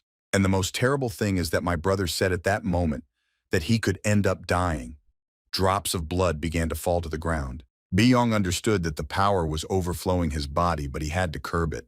He slowly started to leave the arena, and at that moment he only thought that he had to do it and survive. Baru thought, watching him, that in critical moments of strength, They appear out of nowhere, but why didn't he even use the minimum reserve of energy? He never said anything about himself, but no one asked him now he became interested in his martial art and who taught him. Kogun styles are divided into the main categories of Keigun Kungun and Kengi Gun. The first uses Kai energy to speed up the contraction and relaxation of muscles, increasing the speed of movement. At a higher level, the speed of muscle contraction increases, which increases endurance and increases the distance that can be covered. Kungun focuses on using Ki energy to enhance muscle contraction, which will increase the strength to lift heavy objects or improve grip. At a high level of mastery, Kungung allows one to instantly release the force of muscle contraction using Ki energy, which allows one to significantly increase the force in one movement. Unlike the Kungun, the Kengun allows you to increase speed even in continuous movement. Although its main advantage is the acceleration of single attacks, a single move by a Kungun master can be faster and stronger. In a duel, everything is decided by one blow, so in a fight, a Kungun can be much more useful. Baru thought that, however, the speed of the Kangun at the moment was superior to the speed of the opponent, and he had never seen anyone use only Kangun at such a speed. Baru thought that all this was possible only if a high-level master used Kagan. He didn't know how to feel about it. At that moment, the lady asked Baru what he was standing for. He turned his head and answered she saw it. The lady ordered Baru to quickly call the doctor. Baru replied that he was already waiting. Then the lady told him to be taken to her room. Baru thought that maybe she also understands that this is a special Kagan technique if the manager again places hope in the guy and decides to train him further. This will be a huge responsibility, but given the current state, it will probably lead to significant progress in skills in a short time. He also noticed that the deputy does everything to attract attention to himself. He wants to look good in front of his elders and rush to take a comfortable place with the boss. The deputy at that moment could not understand only one thing: why someone like him hid his abilities until that moment. Everything that happened, in the opinion of the deputy, was certainly impressive, but that was not enough. No matter what, he believed that the guy should die at the hands of the fighters. The deputy told the gentleman that he had nothing to say. He had not expected at all that this guy would be able to develop his abilities to such an extent. The gentleman laughed and then added that he was already deprived of both pride and hope, and no matter how many times he was humiliated, it did not matter. But this guy has to die in despair. Only then will he have the right expression on his face. He ordered his deputy to think about the next opponent. The gentleman's last words were addressed to the stranger standing behind him. The gentleman asked if he had any objections. The stranger said nothing, only thought that he knew very well that the gentleman did not care whether the fighters died. He only wanted to achieve one goal and nothing more. So the stranger told the gentleman that he had already organized a fighting match, but if he was allowed, he would also like to put on an interesting show. The gentleman laughed without turning his head and replied that if so, he would only be glad. These words made the stranger who made such an offer even happier. When Beon left with Arena, he heard people asking him if he was really going to run away. Others asked him if everything was okay. The guy told them that they shouldn't worry. The others read that he was really hurt and needed to call a doctor. When Beon came out of Arena, 2 fighters blocked his way. One of them said that he was not bad at all. These 2 fighters were named Mo Mun and Huang Yu Wan. The latter said that he heard that the guy was proficient in Keegan technique, but did not expect that he was at such a level. After Huang Yu Wan asked how about one sentence if Beon defeats him, then he will immediately become a local fighter. Everyone else, when they heard such a proposal, did not understand what he was talking about. Beon didn't lose his composure and said that everything was possible and he would think about it in the near future. One of the slaves who was watching everything that was happening did not understand why the guy always spoke like that. Huang Yuan added that he just asked out of curiosity, but after such an answer he wants to finish off. The slaves began to say that the fighter would forgive them and that they would be more attentive in the future. Huang Yuan replied that it was just a joke, and did they really think he couldn't teach him a lesson? And now the slaves should worry more about their own lives, not about him. The slaves who stood in front of him were very surprised because they did not understand what he meant. You were in the ladies' room where you took the guy. It was quite quiet. After a few minutes, the doctor said that everything was ready and he put a bandage on his hand. After which, the doctor ordered the guy not to move his hand for a while so that it would heal faster and to be more careful. The doctor thought that this guy didn't even squeak from the pain. He was probably 16 or 17 years old, but he was incredibly strong. Beon really didn't utter a peep or shed a tear while the doctor was bandaging him. At that moment, the manager came up and asked the guy if he was okay. Beon told her that everything was fine and not that scary. After which she took out a stick and said that it was wonderful and swung it to hit him. And she hit him several times. Beon screamed and then asked her what he was getting it for. He wanted to know why she was hitting him at all, because he was a wounded man, and showed her his hand. The manager shouted at him that he just wanted to die in the arena. His life belonged to her, and if he died, it would only be at her hands that they would calm her down and tell her that he had won. Someone's hand grabbed Beon's ear. It was the arena administrator. She told the lady to think carefully. The arena administrator's name was Mak Ok Rim, and she thought it was better to finish off this guy immediately, because every time he goes to fight, this girl next to him cries, and there is no life. And if someone sees it, they will think that it is her child. Beon told his grandmother that his ear is about to fall off. She replied that his ear is strong and nothing will happen. The lady did not object. She just closed her eyes, realizing that with this guy, the atmosphere was changing. The door of this room suddenly swung open, and they turned to the lady, saying that it looked like her help was needed. The lady turned around and asked what had happened. Was it really impossible to cope without her? It was Baru. He said that the deputy had organized a new fight, and her intervention was needed. Beon then heard about it and turned his head.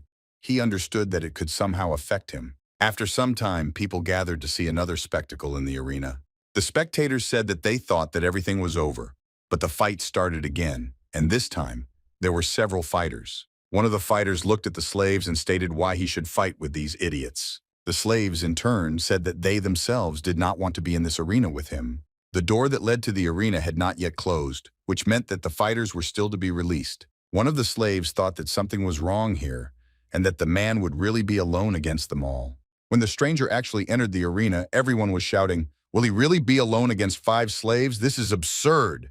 Well, they thought that a duel between a warrior and 5 slaves was a fight that should be hot. The slaves understood that if this was an experienced warrior, he would be very strong, and it would not be easy for them. The stranger took off his hat, looked, and said that he was sorry that there was no guy among them. After which he threw his headdress aside and took a step forward. And then he took off everything that would hinder him in this fight. He was completely confident in his strength. One of the slaves wondered if this was the same man who stood above and watched the fight. The stranger was so confident in his abilities that he believed that in any case he would simply kill these idiots. And also a stranger with a case a few steps away from arena said that today this will be the best entertainment. One of the slaves, when he saw his face, was surprised because in fact, he had already encountered him. It was the same elder who beat him as soon as they arrived. Because of the wound, his face changed, but there could be no mistakes. The other fighters in the arena also recognized him and began to say that they were greeting Brother Jusan. The lady listened carefully to Baru. She needed to make a decision as quickly as possible. She asked Baru if the deputy was still with Mr. Han Dai-in. Baru replied that yes, and this time the fight would be against his warrior. The lady was unhappy because he was interfering again. Beyond, the old woman and another administrator looked at the lady and had nothing to say. The guy thought that if everything would be like last time, then it wouldn't be quite right.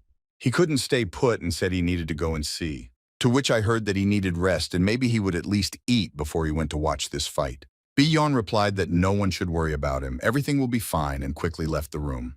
The guy also said that he was ready to eat, but much later, and they would do it together. When the guy heard this answer, he thought it would be better if he rested after such a fight. The old woman said to him, "Is he really your son that you are so worried about whether he ate or not?" And then she added that these rude and cold guys won't even thank you if you treat them well. And he's not even the lady's relative. It's not clear why she cares about him. The guy said that it's simple, and the lady really likes Beon. That's why she takes care of him. The old woman got even more angry and shouted that because of this guy irritates her even more. And if he, like everyone else, was an uncouth boor, she wouldn't even pay attention to him. But here the fact that he was brought to arena as a child drives her crazy. And this guy is really weird. One day he covered a sick person with his blanket. And another day he shared his food with another slave, even though he was doing his work for him. And also this Beon without hesitation attacked the one who bullied others. Even she was surprised by his kindness for so many years. At her age, it's rare to see someone struggling to cope on their own while trying to protect others. She doesn't understand how a child with such a heart ended up in this place in such conditions, but she will feel better if they disappear from here as soon as possible. The guy listened to the old woman until the end and thought that she was saying the same thing that he had been thinking all this time. In the arena, one of the fighters turned to what he considered his brother. He wanted to know how he was doing, but first, He thought that this fight needed to be stopped. He believed that they had no reason to fight and that he could leave with Arena at any moment, to which he replied, "Is he really suggesting that he surrender?" And then putting on his hand, he said to the cast that he is not like that. He will not run away from the battlefield. He is ready for battle. The other fighters thought why he was doing this, because knuckle dusters and fists would become powerful weapons. The 5 fighters who were supposed to confront Jusan in the arena wondered how much they could handle him. Jusan was the first to start this fight. He took a step forward and began to attack, choosing the weakest one. He decided that he first needed to get rid of the spear so that no one could harm him. When Jusan approached one of the fighters, he grabbed the spear to break it. He needed to destroy this spear from a slave who was many times weaker than him and older. Therefore, he did not need to apply much force to do this. With one blow, he was able to break this spear into 2 parts. And the very next second, he struck the fighter's hand with his knuckle duster, breaking his hand. And with one more blow, he threw this thief aside so that he could no longer rise. One of the fighters who knew Jusan asked him what he should do now, because without a weapon, he is not able to fight. To which I heard the answer that this was what was being calculated, because in this case, it would be as follows. This fighter was very surprised because he had known Jusan for a long time and did not believe that he could do something like this. But the next moment, he saw that his opponent was approaching him, attacking and trying to strike with a fist with brass knuckles. At the last moment, the fighter turned his head away so that the blow would not reach its target. And another fighter who had a mace in his hand said that since he started, there was no need for him to restrain his strength, and he swung to strike. At this moment, Jusan grabbed that big guy Czar so that he wouldn't reach his target and strike. He grabbed his huge hand and pressed his thumb on a point on that hand. The thug with the mace shouted to his partner that he couldn't handle him. The fighter, although he was standing behind the thug, understood that this could be the end for them. Jusan was grabbed by the hand by the thug so that he could not hold the mace in his hand, and he was unarmed. After which Jusan knocked the 2 out with all his might, throwing them aside. The brute and the second fighter lay on the ground and wondered where Jusan could have gotten such strength from. There was only one slave left who had not yet entered into battle with Jusan. He was very scared. Everyone thought that Yajusan would be able to deal with this slave in one fell swoop. They shouted to him that he was a real warrior. The one who fundamentally disagreed with this was Beon. He watched everything that was happening and understood that this should not happen. He understood that all the fighters who were in the arena would definitely not be able to defeat him. Apparently, in fact, against a martial arts master, even 5 slaves were not enough. One of the slaves thought that they had been released into this arena too much and that they would simply die. Beon thought that he had fought with Jusan before, and he definitely didn't know how to use internal energy. He wondered if he had learned this in just a few years, while he hadn't seen him. Beon was very angry because after their last meeting, he remained the same and waited for his fist. The deputy watched this fight with the gentleman. They wanted to see how confident the fighter was and what he was capable of. The deputy wondered if when Jusan did something bad, he considered him useless and let him go to punish him. At that moment, his thoughts were interrupted by the voice of the lady who ordered the deputy to come to her. The deputy turned his head and told the lady that he did not expect to see her here. The very next moment, the lady hit him in the face with all her might and expressed her indignation. After this blow, there was silence. No one was able to object to the lady because she was furious. The deputy turned his head, looked at the lady, and asked in a quiet voice why. The lady answered him that she had expressed herself clearly, and he got it for not consulting her. She added that she had repeatedly told him not to cross the line. The gentleman watching this fight turned his head and looked at the manager. He was a little surprised. The deputy asked the lady if she really wanted to say that.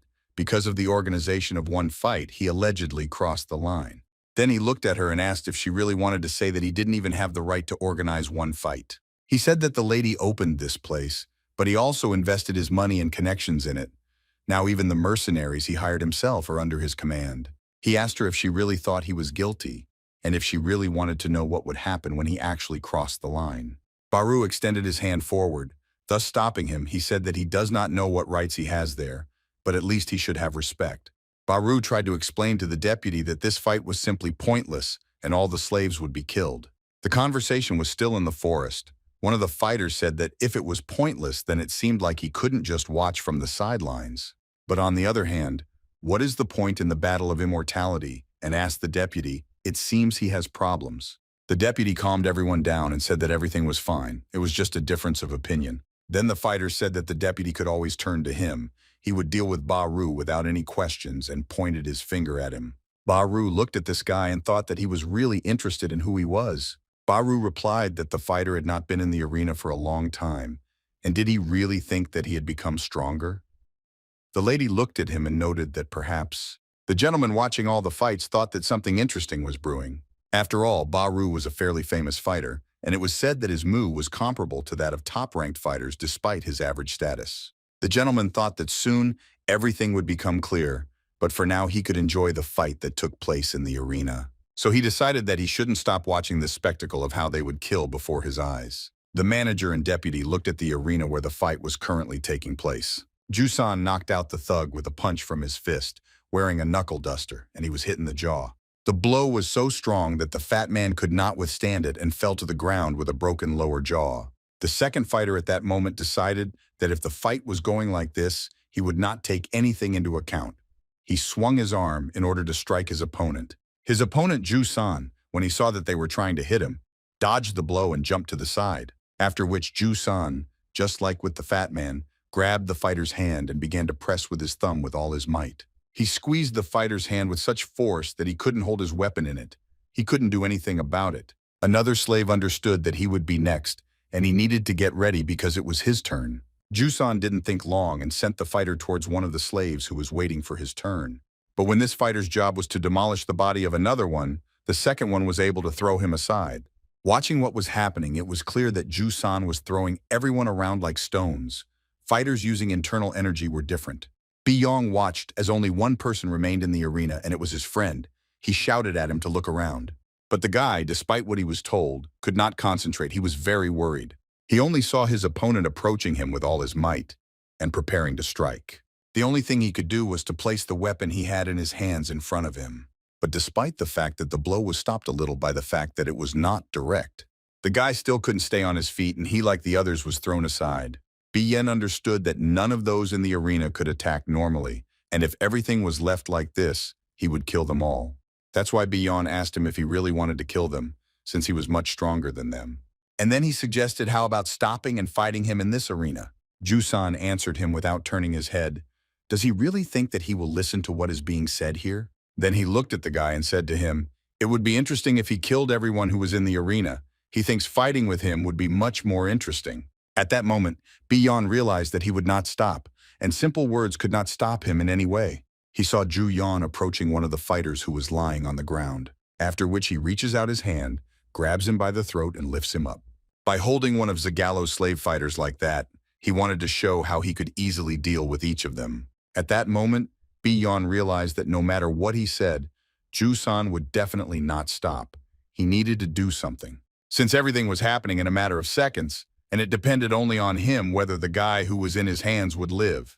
And these guys had a friend of his who once stood up for him, and he had to help him. Jusan seemed to be waking this up specifically by watching how Beon would act and whether he would come out to protect him. Beon squeezed the iron bars that separated him from the arena with all his might. The hand on the slave's throat was squeezing tighter and tighter, and the guy was thinking only about how he could survive. The guy, when it was completely unbearable for him to breathe, remembered everything that had happened to him before. As he sat leaning against the wall, everyone else thought he was crazy and didn't even touch his food.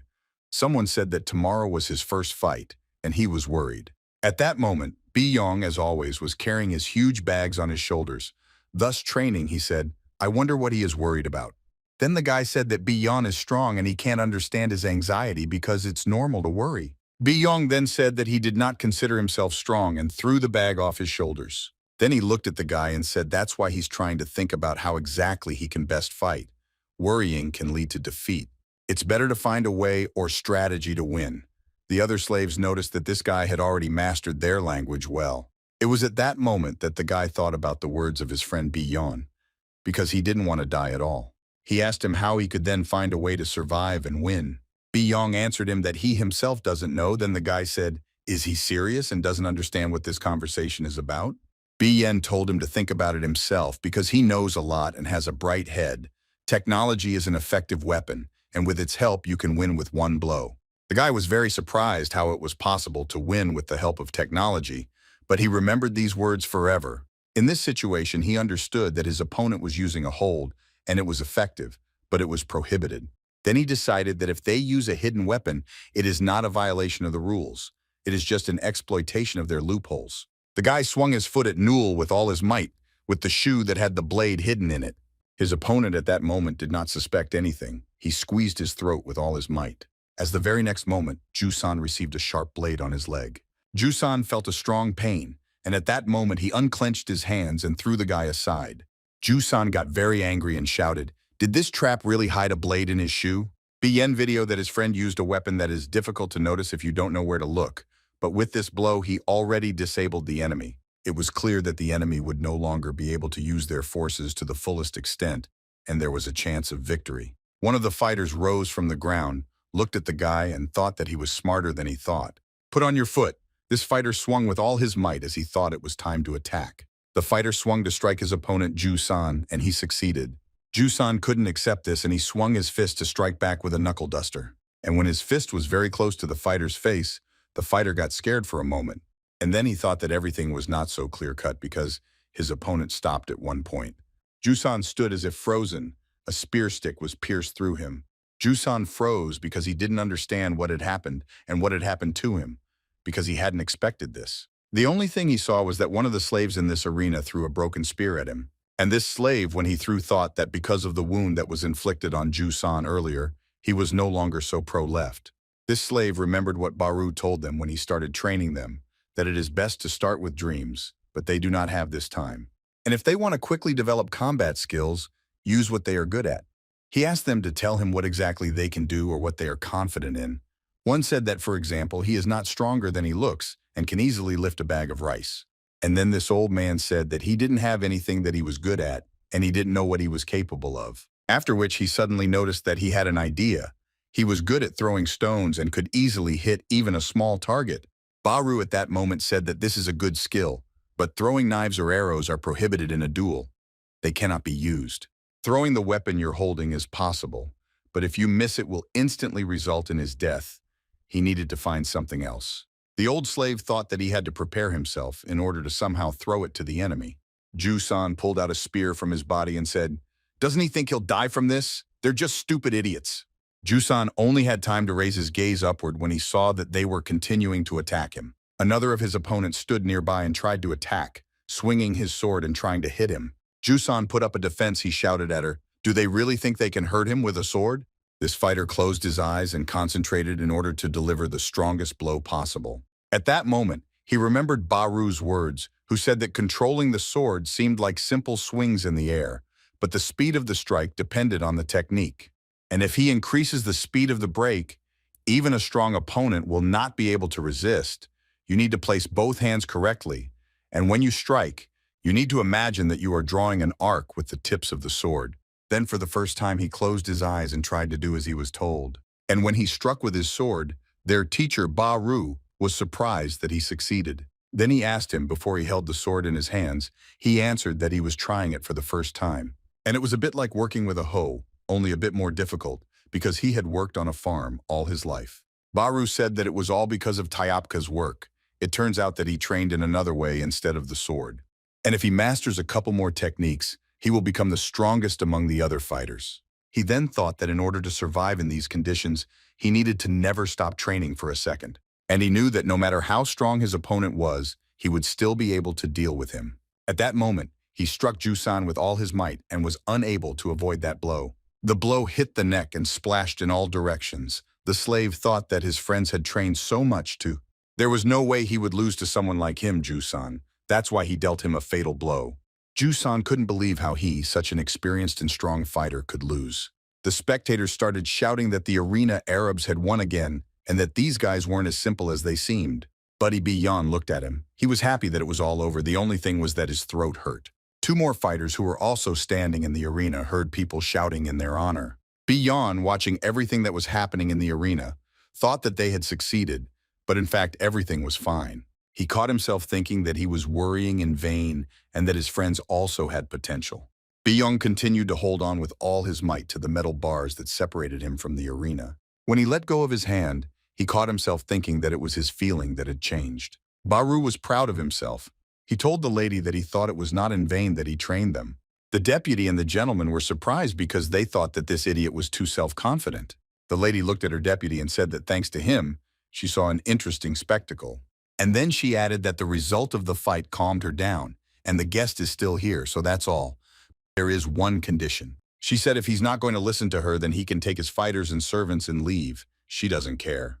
The deputy was not ready for this conversation at that moment. He said that he needed to think about it.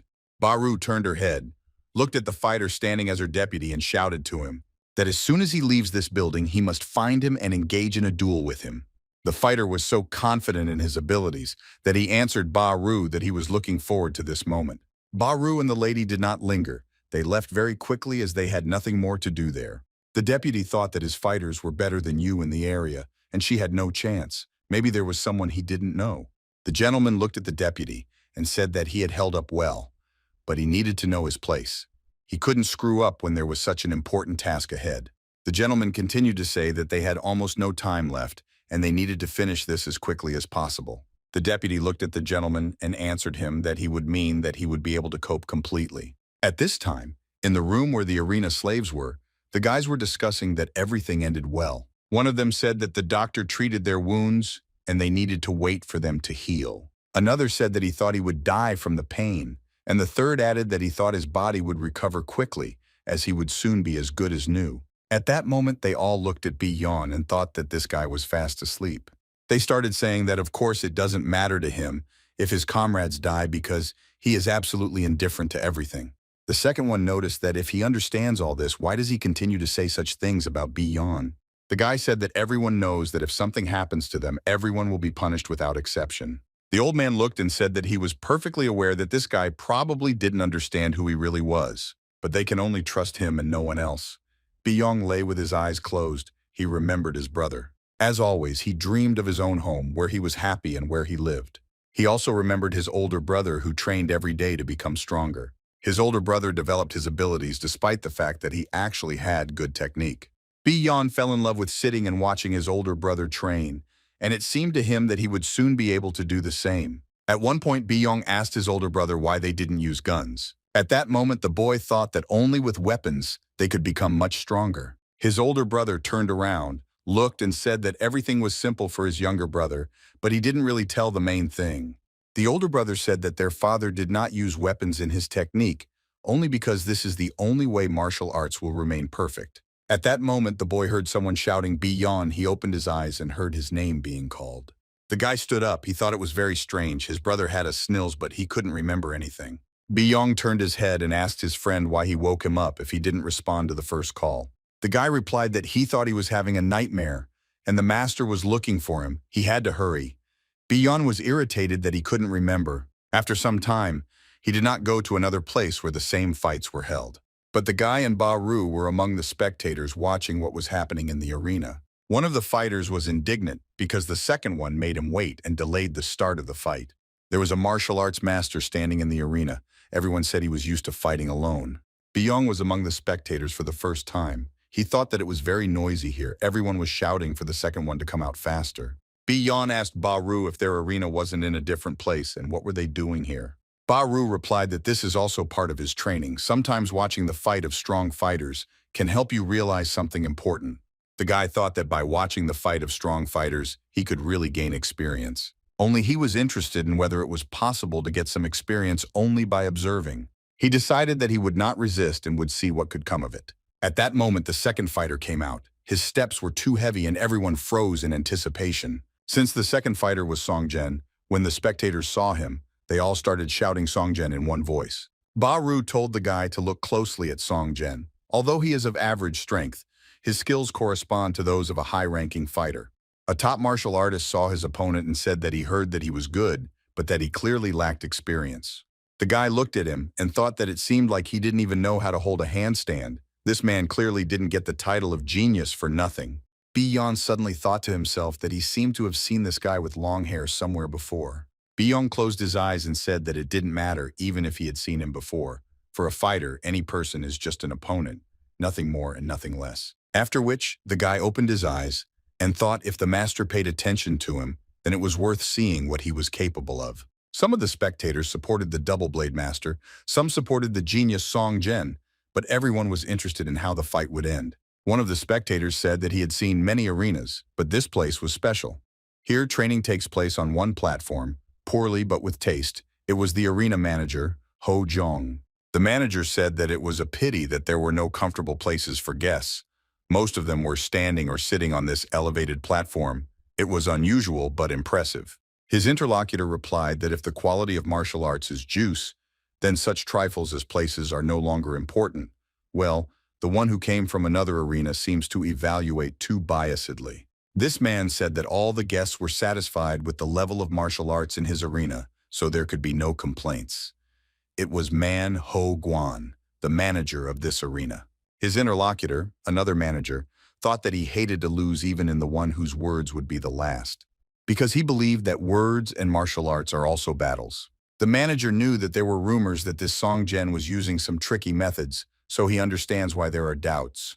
But on the other hand, there has not yet been a single fighter who could stand up to the martial arts master Udohak. The martial artist took the initiative and began to attack first, trying to strike with his sword. His opponent was absolutely calm. He stood until the very end and did not move, waiting for this attack. Everyone was a little surprised as the martial arts master was already very close and was ready to deliver his first blow, but the genius continued to stand. And only when the martial artist swung and delivered his first blow, his opponent quickly dodged this blow. The martial artist's sword was very close to Song Jian, and it was at this moment that the boy reacted. He put out one hand that held the blade, thus seeing the blow from himself. The very next moment, the blade and the sword struck each other, and you could see the fragments falling. At that moment, Beon thought that this was simply impossible, and how did this really happen? Baru told his Pratjug that now the real battle would begin and he must watch carefully. Beon wondered if this was really the case, and he would be able to watch the skill of others from the sidelines. The manager was unhappy because everything ended too simply as it seemed to him at first glance. The second manager said that he doesn't think so, and that this is not the end at all, but only the beginning. They continued to stand and watch what was happening in the arena, waiting for what would happen next. The martial artist delivered a double blow, thinking that he had thrown his opponent back and that he had no chance. The martial artist looked and thought that something was wrong with his opponent's hand. Then he looked down at his sword, which was in his hand, and it crumbled into small pieces. It was clear that now the martial arts master would not be able to deliver a double blow at the same time. The martial artist thought that he heard that this guy was using the Kengyugan technique, but could he really resist him? He was outraged as far as he knew. Kengyugan only slightly increased chi energy. This is a technique that allows you to control chi energy to increase muscle strength. This guy couldn't even hit back properly, and the ball was smashed to pieces. The manager shouted that it was impossible, he had never seen anything like that before.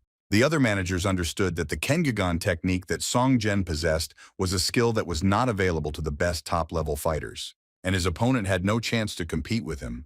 The martial arts master shouted that it was impossible because his sword had a special balance hidden in it. The martial artist swung his arm to deliver another blow and shouted that now they would fight for real. The guy put one of his hands forward and put it right under the sword strike, after which he raised his hand, and the martial artist's sword shattered into small pieces just like the first one. Then the martial artist stopped. He didn't understand what was happening because he had never seen anything like it before. The martial artist was very surprised, and at that moment he did not have time to react as his opponent dealt him another fatal blow.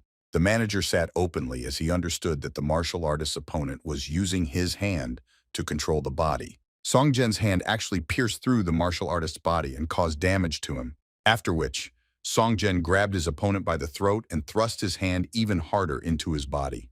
The martial arts master at that moment could not concentrate and did not think about anything.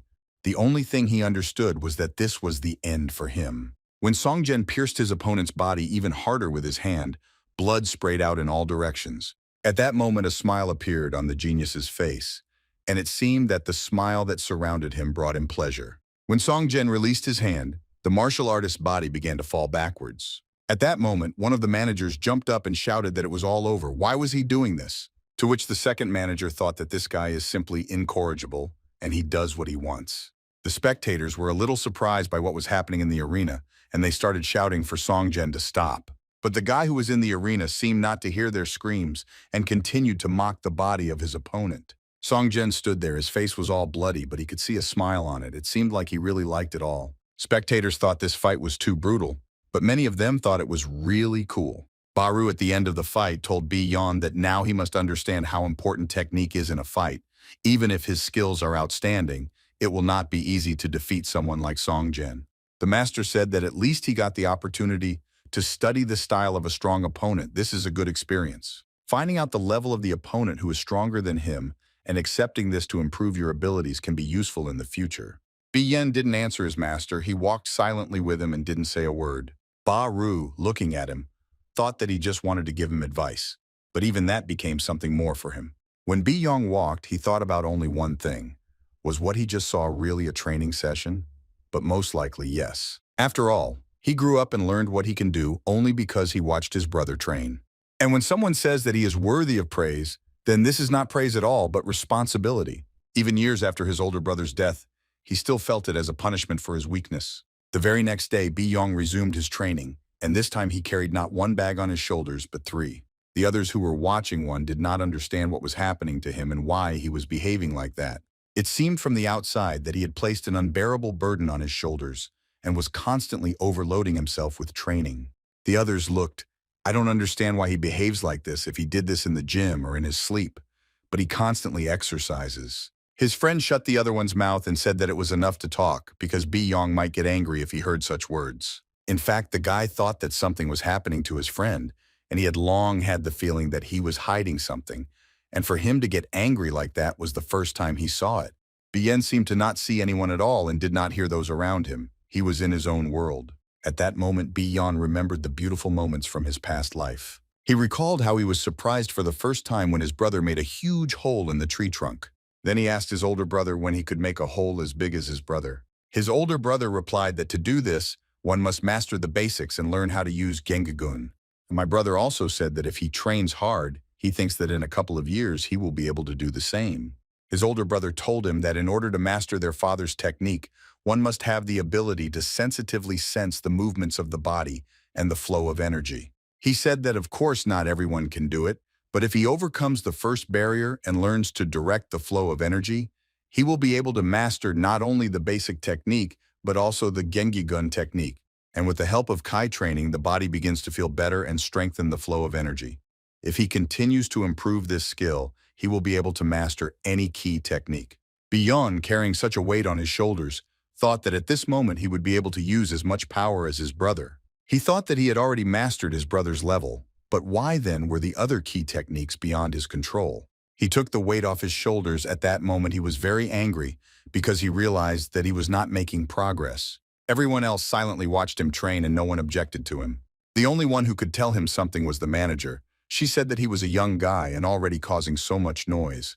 The rest turned their heads back and were surprised as the lady manager came to them. She ordered everyone else to step aside, and they silently ran off in different directions. The lady looked at the guy and noticed that this was not a training session at all, but a demonstration performance. Beon looked at her and asked what she was doing in the place where he was training. The manager looked at the guy and said that he had recently been with Baru, and it seemed that what he saw had impressed him. The manager wanted to know if Biyen was scared when he saw a strong opponent, to which the guy replied that he couldn't say that Sogjen looked strong, but he couldn't be called a weakling either. The lady said that he once said that he would become the strongest and would defeat everyone. He never went into long discussions. The guy replied that these words remain true, and at the moment he will never lose. After which the lady turned around. Having heard such an answer, she calmed down and supported him. Stopping at the exit, she turned her head, looked at him and said that she still believed in these words. Biyong stood looking at her with his head held high. He really believed that he was capable of this. The lady immediately after these words left him, said that she was leaving. Biyen continued to stand. At that moment, the guy did not understand why she came and why she remembered their old conversation. When the lady left, she thought that she would like to give him more time, but it seems she doesn't have that time anymore. She understood that the guy needed to become stronger as soon as possible, and he needed to do this for his own sake. Time passed very quickly, day followed night, and on this day everything was the same. It was absolutely quiet everywhere, but only in one place could conversations be heard. And one of the deputies spoke with his subordinate. He asked whether the weapons were distributed as he ordered, to which his subordinate replied that yes, only to people who are loyal to him. The rest he hid in case of an unexpected event. The deputy understood that he should not delay any longer. He informed his people that they would begin to act on that day. His assistant asked again if it was really today, and the deputy was sure of it. To which the deputy said that he had decided to finish everything before the manager suspected anything, and in order to remain part of the arena, he needed to remove everything that was in the way. His assistant asked again if the deputy really wanted to destroy them all. At that moment, he thought that now he could kill Beon. The deputy said that the manager will remain alive. She does not pose a threat anyway. And as for all the others, they must die. This was his plan that he had to carry out on this day. The spectators gathered in anticipation understood that there would be no fights there that day. They thought that maybe they should go somewhere else. A man approached the manager. She said that she did not expect to see him and asked the reason for his visit. The gentleman said that he is the manager of several points, so such meetings are quite expected. He believes that there will be interesting fights today, and we need to enjoy the spectacle. The manager asked again, if so, then did they really come to apply for a fight? Manager Guan looked at her, folded his hands. He was confident that he could convince her. He asked her if the arena manager could do anything other than fight. The lady noted that she did not believe at all that Mr. Guan was showing up for a regular fight if we were talking about a duel between the fighters. The manager said that they are currently redistributing participants, so duels are temporarily not being held. And she asked everyone to leave the arena, Mr. Guan told her. Won't she listen to him and refuse him right away? Is she rushing to conclusions? And another gentleman present stood silently watching everything that was happening. Mr. Guan stated that he cannot refuse the duel that he himself is requesting, and it is not according to the rules. After all, one of the main rules of the arena is that if a duel is requested between fighters of the same rank, refusal is impossible. He smiled and said that in that case, he would request a duel between Baru and Song Shen. For the manager, it was a bit of a surprise because she was not prepared for such a turn of events. The lady replied that it was a surprise for her too, but to challenge Baru himself was quite bold. Baru was one of her strongest fighters and she had complete confidence in his abilities. On the other hand, there was Song Jen, and he was a genius as they called him, and he was also cruel. The lady said that they should know that Baru is not just an average fighter. To which Mr. Guan replied that everyone else here was no weakling either. The lady thought at this moment that she knew that Song Jen's method was impressive, but he was too self-confident.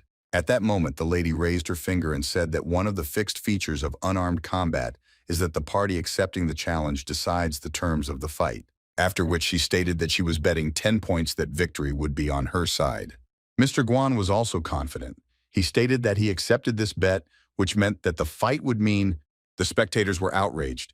They heard that they said that the buoy would begin, but when no one knew. Many of them thought that they would soon fall asleep, and if they didn't start now, they would definitely leave because they had been waiting for too long. When the lady was standing waiting for the fight, her deputy approached her and said that he had heard that the fight had been successful. The lady answered him that his affairs had already been settled, so he could leave arena. To which he said that while he remains on arena, he is obliged to do everything that is required of him. You were there, what's the point? At this moment, Mr. Guan looked at her deputy, who appeared at the last moment. Mr. Guan looked at him and thought all this time it seemed to everyone that he was doing arena's tasks without any extra problems. The gentleman could not even imagine that something like this could happen and that he could so easily give. In fact, he turned out to be an ordinary trader who was ready for any meanness. When he found out that the arena would be run by a woman, he decided to take possession of this arena at the first opportunity. He believed that the collapse of the arena, which was run by a woman, was a matter of time, and he decided to attack slowly and methodically. All this time, he thought that over time there would be a chance to attack, but she controlled arena better than expected. Lately, he had thought about deviating from the plan, but he couldn't afford it. And to miss this opportunity would be too stupid, so he had to see it through to the very end. Everyone around them had different aspirations, but the way they acted indicated that their plan was well prepared from the start. After a while, people perked up as they saw the first participant in the fight near the exit, and it was Baru who first approached the door leading to the arena at the last moment Beon called him. Baru turned around and asked what happened and what else he wanted. Beon replied that the thing is that he came because he heard that the master was going to participate in the duel. Baru asked the guy if he is worried or if he wants to tell him something else. Beon said if they were going to fight, then he didn't care at all and he wasn't worried at all. Baru said that he seemed to be feeling better after that incident. All he did was train like a lost soul. The guy replied that he did it only because he felt like a weakling, and he realized it when he saw the fight. Baru answered him if he calmly looked at the skill and did not feel anything, then this means that he has long been beyond this level. Baru added that from childhood he was already a formed fighter, and he had nothing to add since there was nothing to teach him. The master believed that he was clearly trained by an outstanding teacher. It is strange that he did not realize this earlier. Well, the main thing is that he reached the highest level. I do not need anyone's training. Beon pointed his finger at his master and said that he was definitely not healthy. And suddenly, for no apparent reason, he began to praise him. Baru added that even with outstanding abilities, they say that the transition to a new level of mastery of internal energy is impossible when its final stage has already been reached. Well, this only applied to exceptional cases when it comes to really outstanding talent. He thought that he had a talent that no one else could surpass. The master took a step forward and said that he knew for sure that the boy would undoubtedly be able to master other techniques, but he must remember that now was not the time for complacency. When Beon heard such praise towards himself, he thought that something was wrong with Baru. He looked after him and did not understand why he said that he had nothing left to teach, because he already knew everything himself. He remembered the lessons that the master had given him, showing him how he should move with the prisoner. And he tried and repeated every movement after the master. Had he really already taught him everything? At that moment, Beon understood that the master was wrong because he really learned a lot from him. Then the door opened, and all the spectators started shouting that he was finally coming out and that it would finally start with you.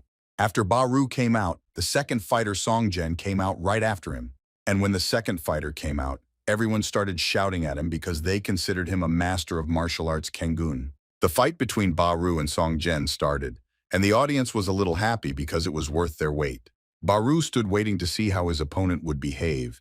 He understood that he was quite cunning. His opponent immediately jumped into battle without reconnaissance, trying to strike first. When Songjen swung and struck the first blow, Baru easily dodged the blow by dodging to the side. The deputy manager watched what was happening in the arena, along with everyone else. He thought that as soon as the battle began, history would begin immediately, and he decided that he would act immediately. At that moment, another ballet dancer approached Beon from behind and told the guy that he thought it would be better for him to leave. Beon told him that he needed to watch the fight first, and he would deal with him later. The fighter laughed and said that he expected such impudence from him. After which this fighter grabbed the guy's hand and began to squeeze it with all his might. Beon decided to see what would happen next, so he didn't stand up with him right away. It's afraid of all the force hit the guy against the wall. It seemed that Beon was at the end. The fighter was so confident in himself that he said that today was the end of Beon, he would die. One of the arena slaves entered the room and said that Mr. Baru and the master decided to participate in the duel. Everyone else was only thinking about whether they could go and see, because Baru himself would allow them, but others might be against it. Unfortunately, at that moment, one of the slaves saw out of the corner of his eye that someone was approaching him. He saw how one of the deputy's men tried to stab him with a knife. He did not understand what it was. When he tried to strike his date, the old man returned and the blow did not reach its target. Everyone was wondering if he had gone crazy. Everyone else looked out of the room. They were surprised that there was a fight. It was unclear what was going on there, and one of the others entered the hall without permission. Beon's friend also felt that several guys were approaching him, and they were armed. These guys were shouting that it was time to finish with them, while the others didn't understand what was going on. The door to the room suddenly opened, and one of the deputy's men entered. The old woman and her assistant did not expect that someone would come into the room and ask what they needed, to which the manager of the fights replied that the manager ordered to sort out the dishes left after the training and put them back in their place. The old woman said that she would do it herself. The manager of the fight said that no, he was ordered to do it right now. The old woman's assistant said that it was clear to him, and the old woman ordered him not to be indignant. She would also help to finish everything faster. The manager of the fights was a person who was subordinate only to the deputy and was loyal to him. The deputy ordered him to gather everyone who was close to the manager at the training ground. The manager of the fights asked the deputy. He said that all these people will die. The deputy answered that yes, but they all have to be prepared properly. Some of them have to die right in front of others. The managers of the fights were delighted when they heard this answer. He thought it was right. In the arena, after the first blow was dealt, a second blow followed from Song General. Well, just like his first blow, the second blow was not accurate, and Baru was able to easily avoid this blow. Baru did the same as his opponent. He grabbed his hand in order to weaken it. When Baru tried to break his opponent's hand, he felt how strong and powerful he was. At that moment, his opponent struck Baru's hand with his other hand, cutting him. Baru was able to react quickly. He felt pain and moved his hand away, but the circle still splashed. Baru continued to grab one of his opponent's hands, thus holding him back. Baru held him with one hand and thought that he was a cunning fighter from whom you could expect anything at any moment. Song Jian didn't expect such a turn of events. He was used to being able to inflict unexpected damage on the enemy. But in this transport, everything went wrong. Ba Ru, holding his hand with one hand, pulled him with all his strength so that he could not hold on. And then he swung and threw Song Jian to the side towards the wall of the eye, which he hit. The blow was so strong that Sun Jian painted the stones of the wall. Everyone was shouting that, as expected from Ba Ru, he threw him to the wall, almost painted him, almost crushed him. The manager stood looking at this and thought that Ba Ru was really outstanding in the hospital. I thought that if this one fight was copain, then the outcome was already decided. When Mr. Guan saw what was happening in the arena, he thought that it was simply the incredible force with which his fighter was thrown back. Mr. Guan was a little crushed by what was happening on the battlefield at the moment. Ba Ru was indeed quite strong, and this strength and experience was accumulated through many fights. In fact, at the average level of combat, he simply had no rivals, and he could have long ago become an elite fighter or even a bodyguard of a high-ranking official. While the owner of the arena who trained Ba Ru died of old age, many offered him excellent conditions to lure him away, but he rejected the offers. The reason why Ba Ru decided to follow the woman who suddenly appeared is still unknown, but now it didn't matter. Ba Ru stood in the arena and knocked out his opponent who was lying under the wall. Mr. Guan stood silently watching what was happening but was sure that this was not the end. Ba Ru suddenly tensed up as he thought he heard something behind him. He didn't understand what kind of sounds were coming to him, but he managed to react. Unexpectedly for everyone, they saw that Ba Ru's opponent did not give up but stood up and tried to attack. The lady wondered if after such a blow to the skin it seemed that his spine should have been painted. Song Jian didn't have an impressive background or much effort behind him, but no one expected him to turn out like this. They started shouting that this was simply unbelievable, that this was a martial arts technique, and that no one could handle such a technique. Ba Ru wondered if this guy could use this technique in a way that would involve his whole body, since he first had to concentrate on the fight. The deputy thought that the biggest obstacle to the execution of his plan was Ba Ru. To complete the task, it was only necessary to eliminate him, kill him, or seriously injure him. You people entrusted him with such a serious task, and all they achieved was to arrange a conspiracy. Among them all, there was only one woman with whom it was impossible to make a deal. At that moment, one of the fighters who was on the side of her deputy covered her face with his palm. Everyone else pretended nothing was happening. This fighter tried to strangle her. None of them knew how to get rid of her. This man covered her mouth and nose with his hand. Her eyes slowly closed. And after a few seconds, it seemed that she would not resist at all because she could not breathe. Golan saw out of the corner of his eye that Jenya's manager was moving and not resisting. But after he turned his head and saw what was happening in the arena, he became even more angry. After all, he saw how his Song Jian, after such a strong blow, stood in front of Ba Ru, and the master extended his huge hand toward his head in order to make a grab. After the master made his grab, he threw the guy over himself and put his head down. Another blow was of incredible force. Ba Ru kept his head pinned to the ground so that he could not move. At this point, Ba Ru asked his opponent if he was ready to see how long he could hold out like this. The deputy looked at the gentleman and said that everything would be interesting, but he was sorry to leave, but he had to finish his business. After which the deputy added that when everything was ready, he would deliver the cargo to the deck, and he could return as soon as the battle was over. "Sir, don't turn your head," answered him well and continued to watch the fight. Ba Ru slammed his opponent's head into the stone wall several times. It seemed like his opponent had no chance. But his opponent was called a genius and was not so easy to defeat in battle. The very next moment, Song Jian swung his arm and tried to strike Ba Ru's arm from below. The master did not expect that his opponent would still be able to move after the blows he had received. Ba Ru, from the fact that he was hit from below on the arm, it weakened and he let go of his opponent. Ba Ru didn't lose his head, and the next moment he grabbed the opponent's hand with his other hand, which was carrying the blow. Song Jian had never encountered such a strong opponent before, and was a little surprised that his opponent did not lose his vigilance. Ba Ru grabbed Song Jian's hand and swung with all her might again, knocking him into the wall. Song Jian fell again and hit his head. It seemed like the guy would never get up again. Ba Ru stopped. He was interested in only one question. Would he be able to get up and continue the fight? Ba Ru's hands were like drops and his fists were like hammer blows. The gentleman turned to the manager, saying that Ba Ru was clearly superior to the others. He asked if this would cause any problems. The manager thought that at first glance it might seem that way if you watch the fight. The audience started shouting, "Wow," after what happened, Song Jian. He was still standing on his feet. It was a real battle of spear and count. Song Jian then stood up, looked at his opponent, and told him that he would not be able to die peacefully. After which Song Jian added that Ba Ru had already really pissed him off and it was time to finish with him too. Everyone understood that Song Jen had received many blows, but he only had scratches. But the most important thing was that Baru still did not give up. Everyone knew Baru was a master of his craft, so even damage of this level wouldn't stop him. But if even one blow from Song Jen hit the target, everything could change. At that moment, Baru was expecting another attack from his opponent. He understood what he was capable of. Song Jen tried to attack Baru, but this time his blow did not reach the target. Baru dodged this blow in time. Song Jen used his technique and began to deliver one blow after another, but none of these blows reached their target. At the same time, in one of the cells, the dishes were being collected after the meal. An old woman was muttering, "Didn't they tell you to leave everything in one place after the meal?"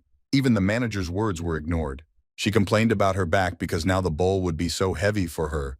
The assistant told the grandmother that she could handle it herself. The old woman answered her that she could not afford to sit idle but thanked her anyway. The assistant thought that she was not just saying that because old women need to rest and take care of their health in order to live long. He turned his head and she was very surprised because she saw that people were starting to enter the room. One of the people who entered this room immediately said to the old women, "Now it is clear what they are doing here." This statement by these people was incomprehensible, and it is unclear why they came in such a crowd. The assistant told them that they still needed to clean up a bit, and if they wanted the room, they should come back later. One of these fighters said that they should still be in this room and she shouldn't worry. The assistant immediately understood what a strange atmosphere was in the air, because it was impossible to just invade this room. In another part, where the rest of the arena slaves were, strange clashes also took place. The slaves of this arena did not understand why others were doing all this and trying to kill them. One of the slaves, avoiding the blows, tried to understand and ask for an explanation, but his opponent replied that even in death he asked many questions. At that moment, unexpectedly for everyone, one of the fighters who came in with a weapon hit the arena slave who was there. This blow was so strong that it pushed another fighter with a knife standing in front of him, and he fell and hit the wall. The fighters who had weapons tried to kill everyone else, including rats. The arena slaves who were attacked did not lose their heads, and one of them threw a stone at the attacker, hitting him in the eye. The arena slaves understood that something was happening, and first they needed to get their weapons. They decided to head to the training grounds and find the secret entrance. One of the guys thought why all this was necessary, because their death would not give anything. As these guys started moving towards the training grounds, they found several more dead slave bodies in the hallway. At that moment, the guy thought that this was not just a game against them. They were doing this for a specific purpose and had an accomplice. There was nothing left to do but step over the bodies and move on. Otherwise, they could die just like these guys. Approaching the door, they knew that now, passing through the training ground, they would get to the weapons room. Well, when they got closer, they realized that everything was not as they expected, and it was clearly a conspiracy. They saw that in this room, several fighters who were with daggers were trying to attack the old woman and her assistant. After the arena slaves saw the armed guys, they stopped, and one of the fighters said that it seemed like it was starting to dawn on them. The old woman and her assistant stood aside. They were scared, but they couldn't do anything. Arena slaves hurried as quickly as possible to leave the room where the armed fighters were located. But Godot's guys had weapons and weren't going to let them go so easily. They followed them, saying that they were finished anyway. The other part of the battle also continued, and the fragments of the stone wall flew in all directions. The fighter held Beon's hand and did not let go after he struck him. Beon tried to concentrate. He understood that this technique of his opponent was clearly at the level of Baru and no less. This fighter looked at the guy and said that he doesn't understand where such a worthless person gets so much impudence from. Beon stood with his head down, blood dripping from his face onto the ground. He thought that he couldn't handle such an opponent with his bare hands. The first thing that came to his mind was that he needed to get out of this place at any cost. Beon didn't understand how he could get out of this place as quickly as possible and didn't understand how he could deal with this fighter. His opponent once again grabbed the guy by the arm and threw him with all his might in the other direction. Beon couldn't resist, so he flew to the other side and fell with all his might to the ground. He hit his head and his whole body so hard that it seemed like he wouldn't be able to get up again. But despite this, the next minute the guy tried to get up. Then he was able to lift his body and look to the side. He didn't even expect to see such a picture. In the corridor on the ground, there were several bodies that were killed. These were the slaves of the arena. At that moment, the guy wondered if everyone had died, and he became interested in what was going on in this place. His opponent, when he saw that Beon raised his head, said that he wanted to have a little fun if he was so good at his technique. But he is no different from the other slaves of the arena, and he doesn't care about it. The fighter reached for his dagger. When he took out his dagger, the fighter said that he would kill the guy as soon as possible. He was tired of messing around with him.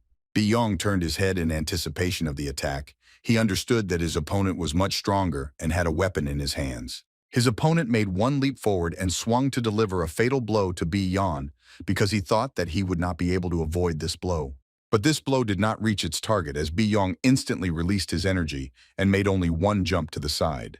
After Beon jumped back, he fell to the ground, turned over and only then stood up. The guy thought that his opponent really had skills that he couldn't compete with. At that moment, the guy felt that his opponent continued to attack him and was still hitting him. A day later, his opponent swung his leg with all his might and the blow achieved its goal, throwing the guy aside. Beon didn't resist after this blow. He only tried to get up and cough.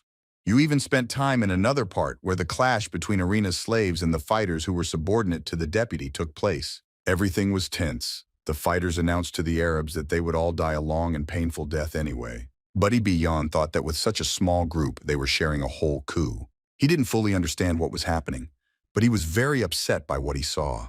The arena slaves understood that they had no chance, and they could really be killed. So first they needed to take away at least one sword. This was the only way they could hold out until Baru arrived, or until Beon arrived. They considered these two to be their salvation. The guy asked the fighters why they were doing this, and if the managers found out they wouldn't be able to say hello. One of these fighters, when he heard that the managers were scaring him, laughed very loudly. Following him, all the other fighters laughed and began to say that it was simply terrible and that they were not afraid of her at all. When the guy saw their reaction, it became clear to him that they were not afraid of the manager at all, as expected. The door to the room where they were suddenly opened. Everyone turned their heads to see who else was there. One of the fighters noticed that the gentleman had just arrived, and he was wondering what would happen next. The deputy entered the room, and the first thing he said was that he was surprised by how many people had gathered there. The old woman ran up to the deputy and addressed him, saying that he was on time, and he would be surprised to learn what had happened here. She pointed her finger at the fighters, explaining that not only were they holding them hostage, they were also threatening the slaves. The deputy answered her how she, a simple worker, dared to talk to him like that. The old woman was very surprised by such a tone and such an answer. She looked at him and asked what. The deputy, unable to contain his emotions, swung one of his hands and hit her on the cheek with all his might. The old woman could not stay on her feet because she was very weak, and because of this she fell to the ground, hitting her head. Her assistant immediately ran up to her asking what happened to Grandma, after which she turned around and asked what the hell. Even if he is a deputy and holds a high position, the manager will definitely not forgive this. At that moment the deputy smiled. He knew that all this went unpunished and nothing would happen to him for it. The deputy turned to his loyal fighter Mo Moon and told him to take this rag so that everyone could see it. The very next moment his fighter removed the rag from his face and showed that it was he who was holding them in his hands. At that moment, when Ari's slaves saw it, they were very surprised and understood that they did not understand anything. After all, in the hands of this fighter was the lady manager. She stood with her head down, and her hands were tied behind her back. Her deputy at that moment said that the time had come, and he was ready to start in front of everyone else. The deputy manager approached the lady, and swinging his fist with all his might, hit her in the stomach. She was unable to resist. The old woman, who was raised by the assistant when they saw what was happening, did not know how to react, and they were surprised. Everyone looked at the manager, seeing how beaten she was and how defenseless she was. One of the arena slaves thought that the moment had come, and this was their chance to take away the attacker's weapons. So she took 2 steps forward. He swung and tried to attack one of the fighters who was standing with a weapon. As he approached him, he punched him in the face with all his might, so that blood spurted from his nose and mouth. After the first blow, he kicked the fighter in the stomach again, causing him to drop his dagger. One of the deputy's fighters asked the gentleman to remove them all so that they would not interfere anymore. The gentleman replied that they still think they can do something and they need to be given a feel for what a real fighter is capable of. One of the arena slaves who struck the fighter took the dagger from him and decided that he needed to attack the next one. He thought about who he would attack next. He closed his eyes and thought that the fighter who was holding the lady manager was strong enough. And also he is most likely a master of martial arts, and he knew that people like him are incredibly strong, but they had no choice but to fight. So the arena stepped forward and tried to attack this fighter. The fighter did not take out his weapon. He raised one of his hands. The blow with the dagger was on that hand. The fighter thus set up a defense and stopped this blow without a weapon. So much did he master the fighting technique. The arena slave got very angry at that moment. He understood that it was impossible, but he saw everything with his own eyes. The other slaves, when they saw what happened, thought that this fighter was just a monster, and even Beon most likely couldn't handle him. The lady manager raised her head, and when she saw that the fighter stopped the blow with his hand, she was surprised. Her deputy looked at her and said that he saw that she was surprised, because all this time he did not say that Momun was using the Gengyugun technique. And then he added that her boyfriend Beon, whom she spent years on, is not worth it. And the fact that she has neither the ability to train masters nor the insight to recognize them makes it logical that he should be the owner of this arena. When the lady heard these words, it became clear to her what was happening and why she was in this situation. She thought that now everything was clear to her, and she was very naive to let such a person so close to her. After all, the reopening of the arena required a person who could replace her in communicating with many people. She needed a man with good skills but without scope. Although he was just a worker, he stood in the yard and Guan turned out to be the right person. Knowing how to please people even without cunning, relying entirely on her intuition, she appointed him to the position of deputy. As expected, Guan successfully showed himself. The fighting hall moved from the average to the thriving category. As soon as the money started to flow into his hands, his facial expression and attitude began to change. She thought that the new position was shaping his personality and did not attach any importance to it. In the end, this became her main mistake. She should have taken into account not only her reputation, but also human greed. But she realized the danger of human greed, but she still made this mistake. The lady raised her head and asked her deputy why he didn't just kill her and what this circus was all about.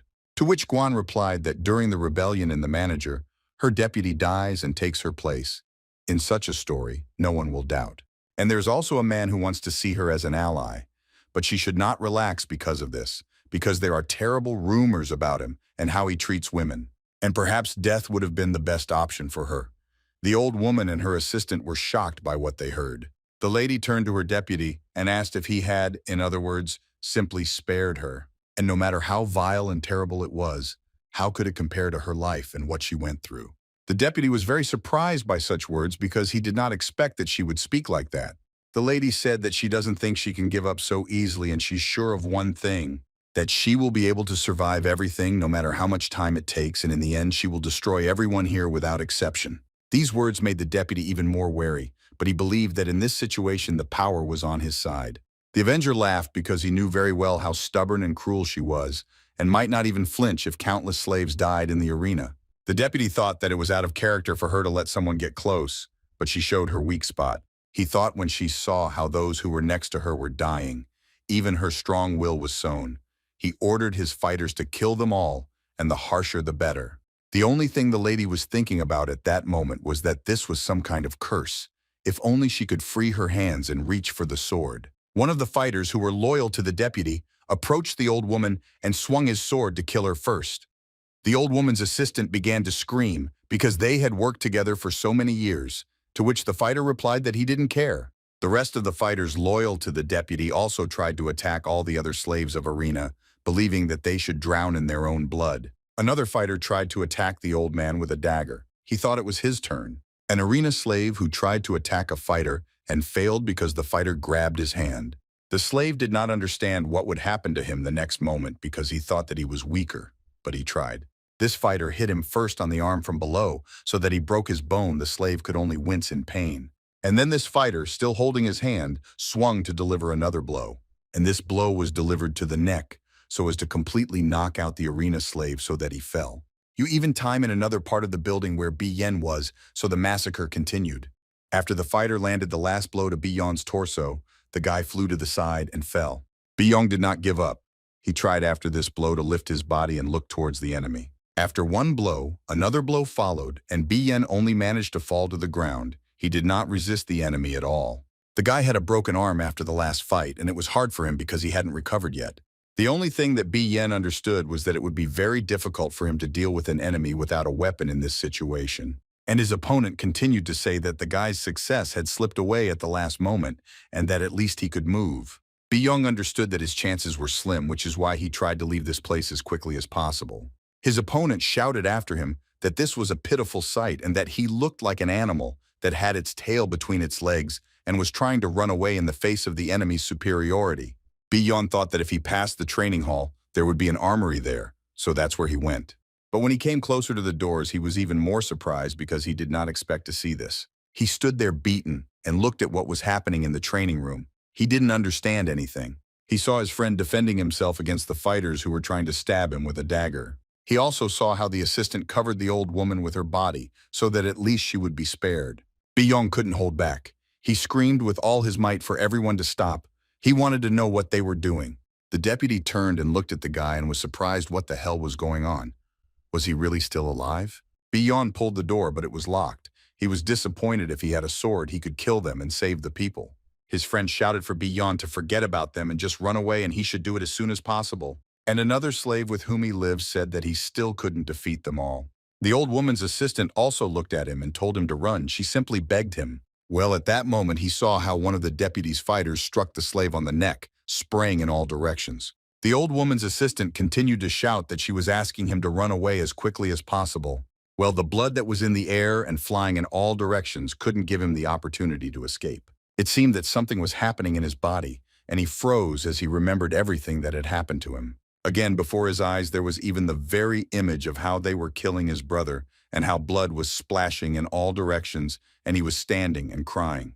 Then he was still little and couldn't do anything. He just stood and watched as the sword pierced his brother's body through and through. This image never left his head, and every time something happened to him, he remembered this very moment. He felt like a little boy who was being asked to run away. He wanted to know if they really wanted this. Then his brother told him the same words, and if he does the same thing now, everything will happen again. And at that moment, he realized that he didn't want to run anywhere. He thought that he couldn't pass by. And to leave all these people who have been close to him lately, he must at least once fully prove himself. He took a step and decided that he should show the same power as his brother and use his father's technique. At that moment, the guy heard the voice of his opponent, who said that he should know that Big Owl will not give him anything. After which he said about the diary that he was already starting to get tired of it and he was ready to end it. His opponent had a huge dagger in his hands. He wasn't going to wait long and decided to end it all. So he pushed off and headed towards Beon and decided to attack because he was tired of all this. Beon's opponent almost reached his goal and tried to strike from behind. And when the enemy was moving his dagger from behind towards Beon's back, the guy at that moment had already concentrated his energy. Only the knife racer was able to enter Beon's body. The enemy thought that this was already his victory. He was pleased with what had happened and thought that he had completed his task to the end.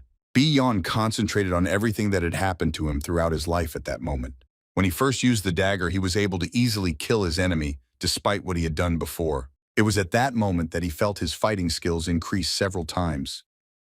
At that moment, it seemed to him that with a weapon he could become stronger, and that is why he began to train. Because he believed that combining a dagger or sword with physical energy techniques would allow him to achieve incredible strength. And in order to master the weapon and the chi technique, he never let go of the sword, except for the time allotted for training the body, no matter how much he trained in addition to the Keegan technique, which he mastered as a child. He still has not been able to use other techniques. When he watched his brother's training, he kept asking the same question, why they didn't use weapons. After all, he then believed that if you use weapons, you can become stronger. His brother had a completely different opinion. The brother thought it was so obvious that he didn't even think to mention it, because their father's fighting skills were formed through constant unarmed combat. And when you hold a weapon, the movement of the muscles changes, the flow of energy becomes more refined. And their father developed combat skills relying so much on his own business. The feeling of muscle movement and energy, the slightest deviation in the flow of energy can be critical. It's like being caught between heaven and earth. So their father's martial arts can only be mastered by training without weapons. Of course, it was possible to use weapons when he mastered all the techniques. Even with a regular stick, he is already able to win. But there is no need for this. He remembered his brother's words that his father's skills were so superior to his weapons that it was impossible to compare them. At that moment, Beon realized everything that was happening to him, because he was actually an idiot and lost in the illusion of an easy victory because of the weapon. In fact, his brother passed on all his knowledge to him, and he completely mastered his father's technique, which did not require weapons. Beon took another step forward to concentrate all his strength into his body. He didn't need a weapon. He could deflect any blow with the help of the energy that was in his body. At that moment, it happened that his opponent, who was stabbing him with a dagger, simply broke his weapon. At this moment, his opponent was very surprised because he did not expect such a turn of events. because he thought that he had already won. One of the fighters swung and struck the old woman with a dagger. She did not resist. When the manager saw what was happening to her subordinates, even with their hands tied, she pushed that bastard away. With these actions, the manager was able to save the life of an old woman who had served her for a long time. When the deputy saw that his fighter couldn't finish off the old woman, he started yelling at him that he was a complete fool. Then he said that he didn't finish them off but rather tied them up, and then they could deal with them. The deputy turned his head and saw that Beon was standing on the other side of the entrance to the training arena. The guy's opponent, when he saw that his dagger was broken, said that he was lucky because this dagger fulfilled its purpose. Beon, without turning his head, ordered the enemy to stand in that place. He was surprised. After which the guy said that he would first deal with the others and then return to deal with him. These words surprised his opponent even more because he thought that he was a greenhorn and nothing could be taken from him. He laughed and then told Beon that he was probably scared and seemed to have gone completely crazy. Beon didn't hear him at all because at that moment he pushed aside the door that was closed in order to go inside. He was penetrated at that moment. He froze. He didn't understand what was happening because this guy had just served from the blows like a ball. The fighters turned their heads also not understanding what was happening because these were metal rods and they were not so easy to move. His friend, when he saw that Beon did not leave but on the contrary came to their aid, froze, watching what would happen next. And also there was another slave with whom he lived. He was surprised because he thought that the guy would run away. The old woman's assistant held the old woman in her arms, and when she saw Beon, tears began to flow from her eyes. The lady turned her head to see what would happen next, because she didn't expect it either. But before that, Baru told her that Beon is the highest level of mastery in managing chi energy, and it is a unique style that concentrates on deep work with energy. The master said that this is just an assumption, but he definitely knows other techniques, and he is sure there is a reason why he does not use them. After which, the master declared that as soon as he starts using one technique after another, no one will be able to defeat Beon. The lady saw how Beon broke into this room. She understood what Baru was telling her. One of the fighters who was on the side of the deputy when he saw what was happening, he thought that this was most likely a reinforcement technique. And the second fighter didn't understand whether this guy had simply hit the bars and bent them. That was impossible. And the deputy himself was in shock. He watched the guy and didn't notice when he mastered the Kengun. If he had known earlier, he would have tried to lure him over to his side. The deputy thought that he was of course sorry, but he could no longer do anything. So he ordered his fighters not to stand still and kill him even if he was the greatest martial artist. One blow with a sword and he is dead. The fighters from all sides tried to attack Beon, thinking that they could deal him a fatal blow with a sword or dagger. But Beon easily broke the enemy's dagger into two pieces with one blow and threw it aside. And immediately after he disarmed him, he struck another blow with the same hand to the enemy's neck. The deputy was a little stunned how this was possible. He looked and thought that he still didn't believe it. How could this be? This guy could deal with such a big guy in one fell swoop. Beon looked at him and told him not to rush anyway. After which he raised his eyes and added that he would kill them all anyway. The fighter who came with his deputy wondered if he really had used the Kengun. He also thought that it was not this that scared him at all, because the power of the Kengun was so great that it could tear steel. And if used correctly, it was possible to smash the head into pieces, which is what happened. If you use the technique together with physical force, you can knock off a head from the shoulders. But for this, you need to be able to simultaneously use Kengun and calculate physical force. He understood that the ability to use both close combat and energy techniques impressed him greatly. But if he did not have the monstrous ability to combine chi, ordinary weapons would be quite sufficient. The second fighter also thought about it. He didn't understand why the guy only decided to use the energy technique at that moment. But now, it would be even more fun to fight. Beon approached the fighters and said that he didn't care why they started all this. They should figure it out themselves, since it concerns him the least and he is not going to find out.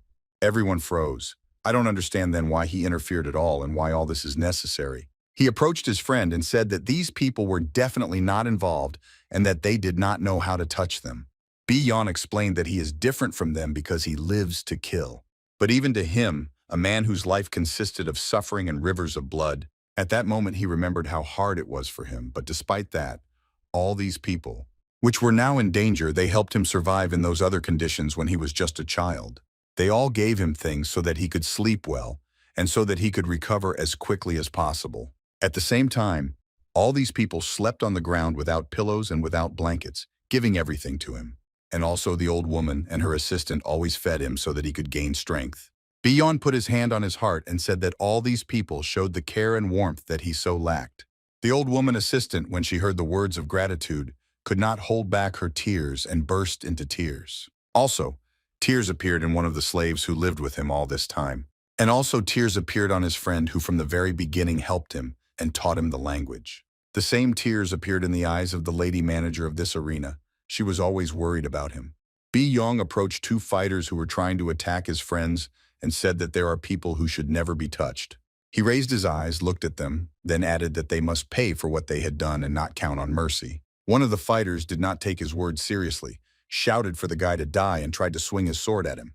But the very next moment he received a blow from below to the jaw, so that his brains almost flew out through his eyes and ears. The blow was so strong that the big guy couldn't stay on his feet and began to fall backwards. On the other side, another fighter tried to attack from the deputy's side. He shouted that he was ready to finish him off. Well, one kick was enough for the guy to stop his attack and prevent him from getting up again.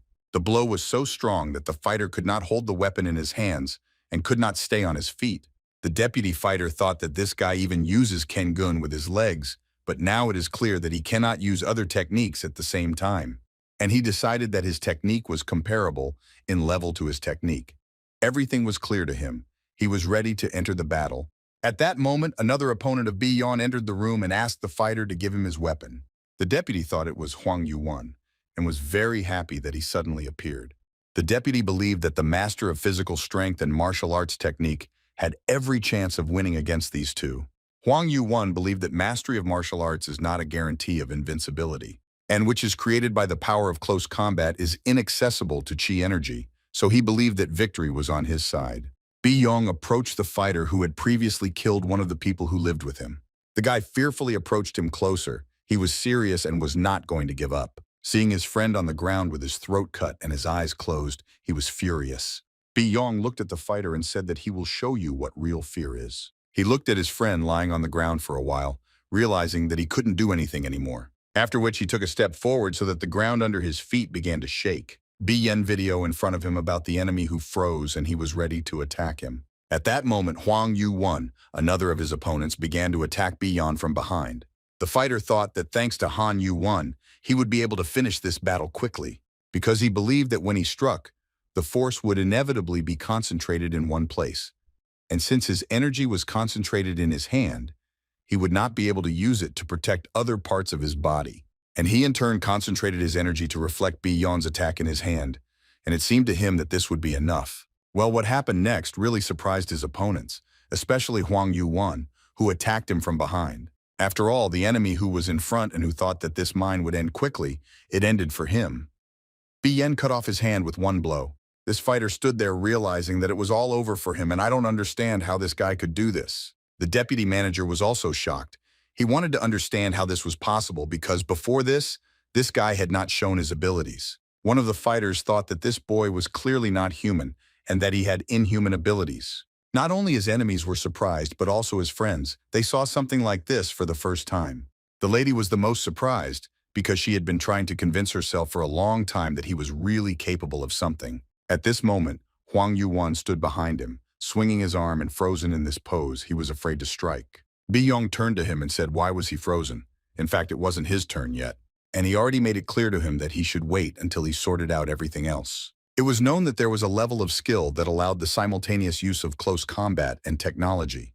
Huang Yuan was so surprised because it was the first time he saw it with his own eyes. And in his vision, it was not at all what he imagined. It was much more terrible.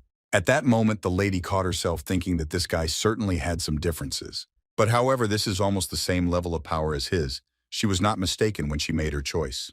The deputy couldn't move because he didn't understand how this was even possible. It was simply unthinkable. He grabbed the sword with one hand because he thought if his plan failed, his head would fly off his shoulders. But he began to calm himself down because he believed that another of his fighters, Huang Yuan, was still in the game. So the deputy shouted for his fighter to kill this guy, and for this he would give him a reward 10 times bigger. At that moment, Huang Yuan thought that a fight with the strongest had never scared him, because in a fight, even one small thing can change the outcome. Even if the enemy is strong, you can always find a way to win, but in this case, he was not so confident. After all, this guy is his opponent. He has a power that cannot be bypassed by any tricks. Huang Yu-won, at that moment, caught himself thinking that in a split second he would die and he couldn't do anything about it. He understood that the only salvation was to surrender. He was not going to die for anyone. The next thing he did was throw the weapon he had in his hand on the ground. And then he raised his two hands and said that he had enough, and it was better to die with honor than to resist and die shamefully. The deputy certainly did not expect such a turn of events. He outrageously shouted at him what he was doing. Beon couldn't stop his aggression. He approached his opponent and stated why he decides when and who will fight. Beon, ask your opponent, he also killed someone today, didn't he? Huang Yu-won answered him whether he believes it or not, but he did not touch anyone because he only fights with worthy people. Then he looked at the guy and said that he was just a monster. Beon looked into his eyes. They stood opposite each other for a while. Huang Yu-won thought that the guy should have been killed then. A thug with a knife approached the manager and put the knife to her throat. He said that even if they didn't kill him, others might die. Her deputy at that time thought that now was not the time to think about who to leave alive and who not. So he decided to use his weapon, which he still had. He took it out and swung it, after which he brought his dagger to the neck of the old woman's assistant, threatening to kill her. The two surviving friends of Beon, watching everything that was happening, understood that they also needed to intervene in the course of events. The deputy shouted at the thug to kill the lady immediately if she moved even a little. The deputy then told the guy no matter how strong he was, he couldn't kill them both and save the hostages at the same time.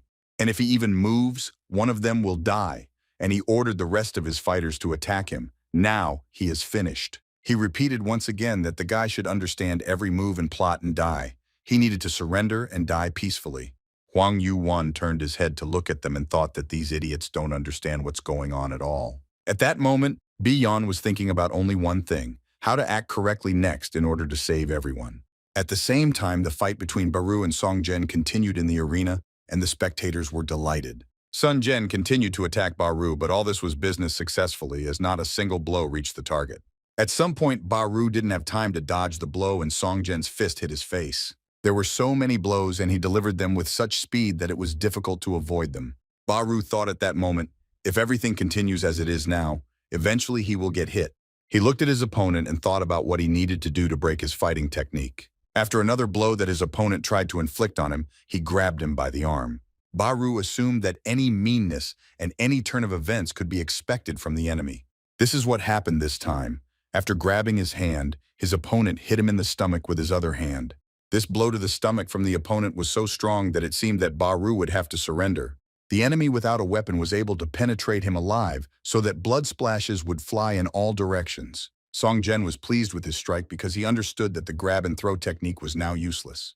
But what was his surprise the next moment when he saw a huge dagger in front of his nose? Baru also seemed to be prepared for such behavior of his opponent, and the first thing he did was strike him with a blow from Kale in one of his eyes. At this point, his opponent was a little confused and was already focused on his technique. The gentleman thought that his fighter was an idiot, and he clearly told him that he couldn't let his guard down with Baru. But in this situation, nothing could be done. No one could have imagined such a thing. That Baru will attack even after receiving a blow to the stomach, because after such a blow with fear of death of the body, and even the fighter cannot move. But here it went wrong. Baru was a fairly experienced fighter. After delivering one blow to his opponent, he did not stop and tried to deliver another blow. At that moment, Song Jian wondered if his opponent had planned from the very beginning for him to end up like this. Baru's dagger was near the enemy's neck. All that was left was to deliver the final blow to him, but he was still resisting. Song Jian didn't want to die and tried to escape from being dealt the final blow to the neck. The gentleman did not understand why his fighter stopped, because it was necessary to strengthen the attack. Even with such damage, with the correct concentration of energy, the blow could not be deep enough to kill. Well, what the gentleman saw the next moment, he no longer knew how to comment on it. Here the outcome of the battle was already clear. With one hand, Baru continued to hold the dagger near his opponent's neck, while with the other hand, he used his thumb to gouge out his opponent's second eye. His opponent had no chance of winning. He could no longer see anything, and it was unclear whether he would live.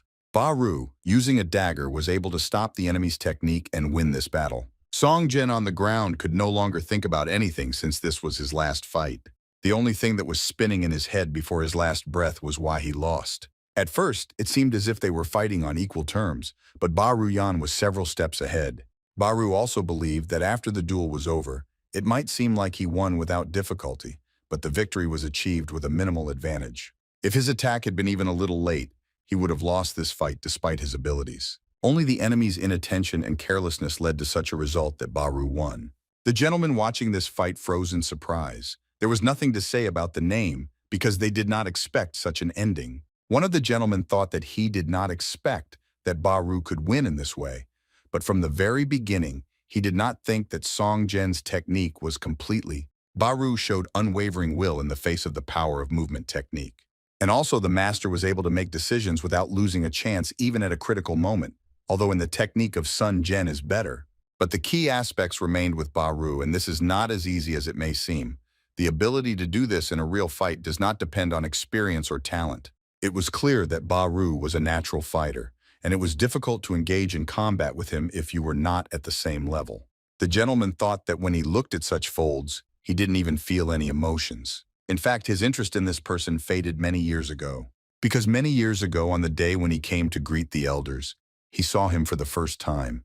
And it is surprising that someone so decisively opposed the elders who possess the resources and power of this country, but seeing his fighting skills, he was amazed. He saw a man who was capable of turning the whole country upside down by force, a warrior who came from Korea. He thought that the power of this man made everything around him empty and meaningless. But even despite this, he could not refuse to fight. And without them, there was not enough thrill. The gentleman looked at the second one and thought that this is why he made an alliance with these people, even if only to return a little to the former harmony. The gentleman understood perfectly well how the future would turn out, no one knows, so he was not going to quarrel with anyone. He turned his head and looked at Mr. Guan, silently looking at his fighter without taking his eyes off him. His fighter was lying on the ground in a pool of blood, and he understood that he could not help him in any way. At that moment, he remembered how a messenger was sent to him who said that a manager close to them had sent news that juvenile delinquents were allowed to study the art of Qigong. In front of him stood a little boy. He came from a poor warrior clan, and the death of his father during the competition seemed to drive him crazy. When this boy started training, it seemed like he became a madman who enjoyed killing. But in the eyes of the master, he was just a child playing with his power. At some point, this child realized that they were very similar to each other. The most important thing is that this child, who did not obey anyone, strangely obeyed only him, and he followed him continuously. They were like a son and father who had not been apart for a long time. The gentleman looked at the body of your fighter lying in the arena and caught himself thinking that he was not sad at all. He thought that even when strangers destroy their own, it causes anger. Looked to the side, he saw how Baru was returning to himself. The master thought that when he returned there, it would be impossible to save him, and he would not survive then. The gentleman thought that he was ready to finish off Baru with his own hands because he dared to kill his fighter. Baru, when he left the arena after the wounds he received, felt that they were much more serious than it seemed at first glance. He was worried about only one thing, that the treatment could take much longer than he thought. When he approached the metal doors, he thought it was very strange that there was no manager, and Beon was not there either. At this time, in the room where the main events took place, the Verge continued to hold the head near the manager's throat. The deputy repeated that if the guy takes a step, everyone will die. He won't be able to save either one or the other. The lady thought only about one thing. How did she get to the point where she ended up in captivity of the destroyed one? The guy's friend thought that even Beon wouldn't be able to protect everyone in such a situation. One of them would definitely die. Huang Yu-1 thought that even if they all rushed together, it was pointless and impossible to save everyone at once. Beon, as always, was a little caught up. He seemed to be thinking about something at that moment, and this something was making him act. Namely, he was thinking about how his brother was killed, and this is the picture that was always before his eyes. He stood and saw the enemy who struck from behind and how his brother fell. At that moment, Beon told everyone present that he would do everything to ensure that no one else died before his eyes. Huang Yu-1 didn't hear what he said and asked again what he meant, but the guy had already taken a step forward. The deputy shouted that the death of the assistant would be on his hands since he took his first step. The assistant closed her eyes tightly and tears began to flow from her eyes. She prepared herself for death. Everything that happened next was very fast. Blood spurted in all directions. The deputy only managed to turn his head. The manager also froze. She did not understand what had happened. She only saw blood near her. The thug who held the elkin near the lady's neck opened his mouth because he also didn't have time to realize anything and only managed to scream. At that moment, the fallen body was divided into two parts. the hand with the dagger on one side and the rest of the body on the other. At that moment, the deputy also lost the very hand with which he was going to cut off the head of the assistant. Beon did all this so quickly that everyone present in this room could not understand or see anything. Huang Yuan tensed up. He thought that this was impossible since this guy's strength and speed had increased several times. He stood watching him, just wanted to understand who this guy was and why he was hiding his abilities. Beon stopped because his attack was over. He stood with his back to everyone. Beon thought of only one thing, that he needed to hold out, and that there were only those left that he needed to kill. So the guy turned his head and said who's next in line. He wanted to know which of them would want to confront him. While all the other fighters stood silently with their eyes wide open, they were afraid to even move. After which they all fell to their knees, bowed their heads down and shouted that they were asking him to sit with them. Beon turned his head and looked at his comrades. He saw what condition they were in. Well, he also wanted to ask them what to do with these people who tried to kill them. They also have the right to decide. The assistant could not come to her senses. She continued to cry, silently looking at her savior. Huang Yuan at that moment realized that now he finally understands what situation he is in. If he needs to survive, then he has a chance to be saved. Beon turned his head and saw one of the arena slaves who was among his opponent. Beon was very surprised why this fighter was among those who attacked his friends. He asked him if he was really among them and if he was really ready to kill too. To which he heard the answer that he had misunderstood everything and did not want to do this at all. He started to justify himself that he did what he was told, but killing his comrades was too much for him. He tried to stop what they were doing. He hung his head and said that he simply did not have the ability and influence. It seemed like he was telling the truth. But Beon listened to him to the end and thought what kind of nonsense he was trying to justify himself with. Beon heard moans and he turned his gaze to see who was moaning like that. The deputy was the loudest of all. He was screaming. Why is he pretending that he doesn't understand what happened? He was bleeding and screaming about his missing arm. He was very worried about himself. The mistress turned to one of the slaves and asked him to come to her. When he came up to her, she asked him to untie the ropes that were binding her hands. Come closer, the guy thought that in order to untie her hands, he would have to take a knife. And when he was very close, he took a knife from the hand of the thug who was lying very close to the lady. After which this guy approached the lady and cut the ropes that tied her hands. As soon as the lady was free, she straightened her shoulders and became as majestic as she had been before. The lady looked at the wounded and said that there was a doctor in the room and let him help the old woman. The deputy shouted louder than anyone else to do something with his hand. The mistress looked at the other slaves who remained loyal to her and said that they too should go to get help. Beon's friend replied that it was not necessary. He thanked her and he would ask for help later, because he thought it was better for him to stay next to his brother Jang Kun, who was killed and lay in a pool of blood. He came up to him, looked at him, and understood that he could no longer help him in any way. Beon looked at his comrade's body and thought that he didn't want to see his loved ones die before his eyes. Then he looked at another one and saw a scar across his entire body, and one of his comrades had his arm cut and was bleeding profusely. Beon couldn't hold back. He told his comrades that the two of them should go and they shouldn't stay here. After which the guy added that help would not hurt them now, and he should stay here. His comrades, without much resistance, turned around and went in the direction where the doctor would help them. The assistant looked at the guy and thought that it seemed that Beon was also badly hurt and needed help. When she saw his back, she noticed that he had been hit from behind and had lost a lot of blood. When some of the slaves left this room, that was the end of it. The lady, having freed her hands, the first thing she did was to pick up the sword lying on the ground, after which she approached her deputy. He asked her for forgiveness and swore that it was not him. He let tears fall from his eyes, asking her to forgive him at least this time, because he had no such intentions from the very beginning. The lady, after listening to him, asked again if he was really telling the truth, and if he had no such intentions. The deputy defended himself by saying that the owner was concerned that she was more concerned about Beon than the arena, and he believed that this was causing the problems. Han Yuan thought that the whore was similar to the guy's abilities.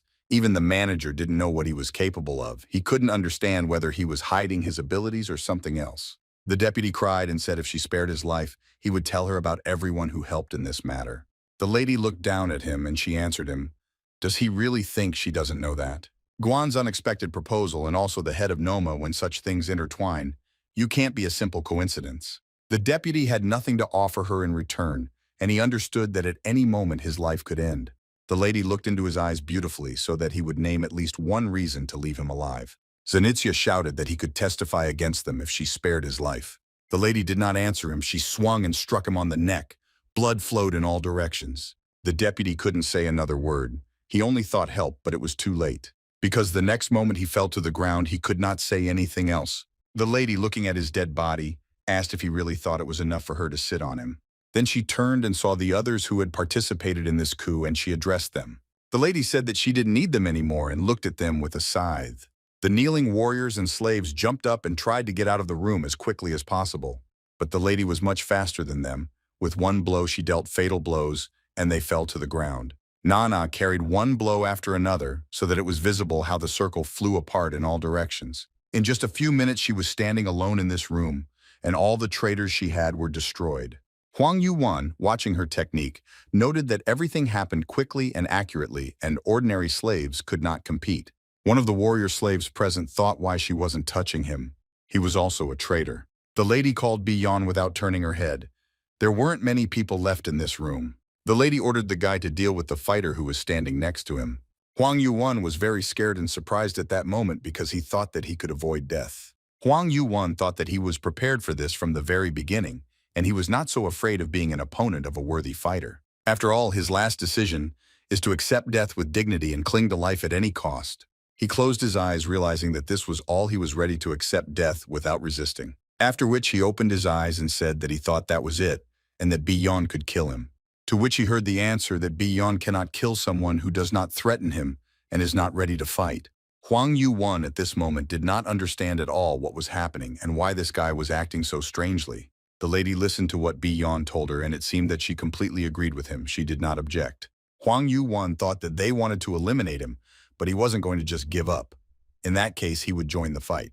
Unexpectedly for him, the lady said that then they would forget about it, and this surprised the fighters even more. She believed that judging by his reaction, everything became clear here. Who is ready to meet is not capable of lying. And if he didn't bother anyone, only fought with Beon, then he was only interested in him. It seems that this man was only interested in the battle. She turned to Beon and said if he decided that he didn't need his death, then he could let him go. Beon asked her if he died, and she answered, well, what should I do? In fact, she assumed that he was not one of those who would die easily, such was his character. The mistress turned her head, looked at another of her slaves, and said that she would not touch him. The lady said that when she came to her senses and began to analyze the situation, she saw that he stood out from the others. He did not hold a weapon, and his face showed that he did not contribute, but due to the weakness of inaction, it was the only option. The lady said that even the fact that he did not give in to Insky's murder deserves respect. He did everything he could. The lady believed that in this world even people like him were a great rarity.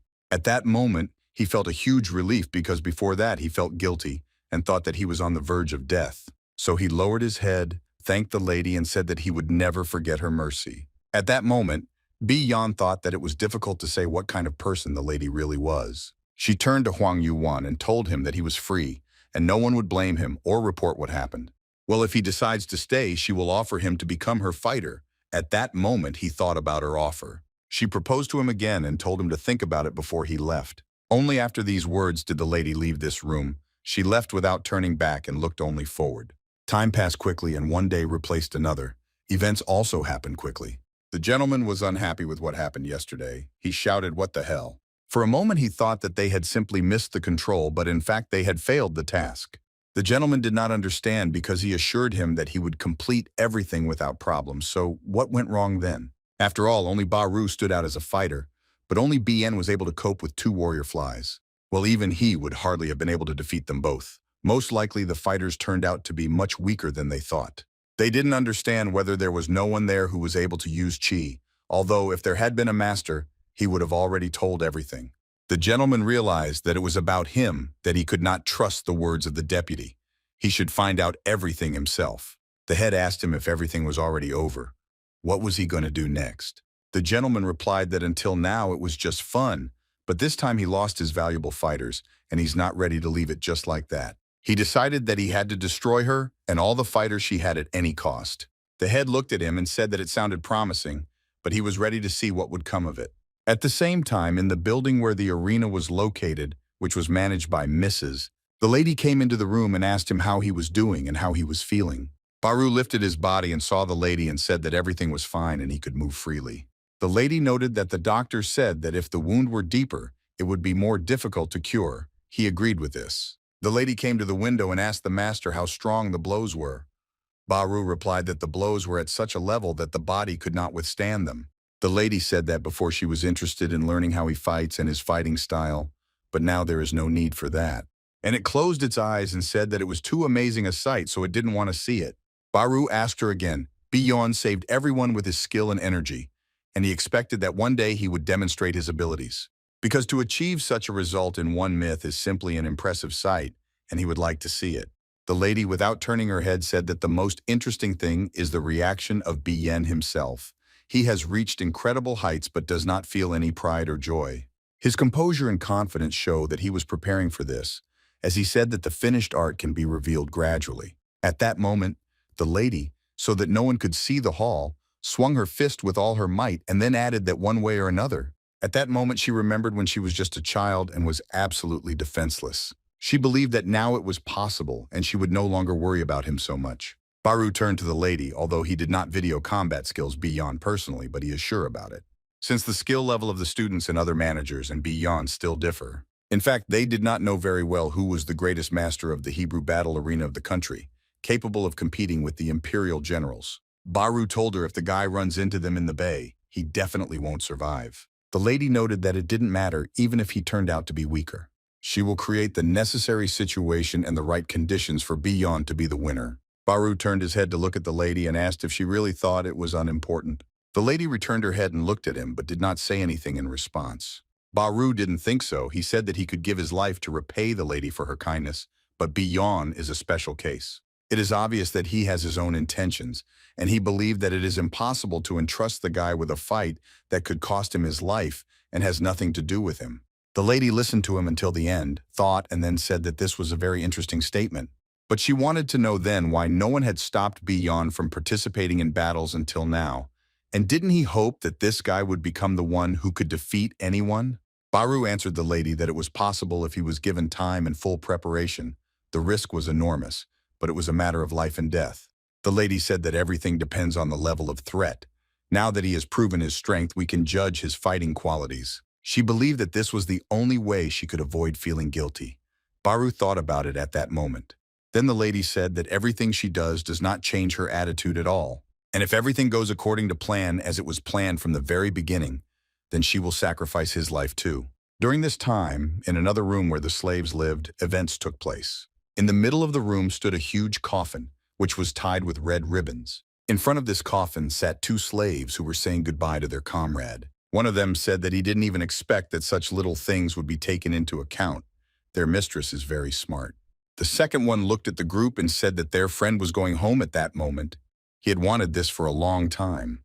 They don't understand whether it's worth considering this as luck despite the circumstances, but their friend was heading home at that moment.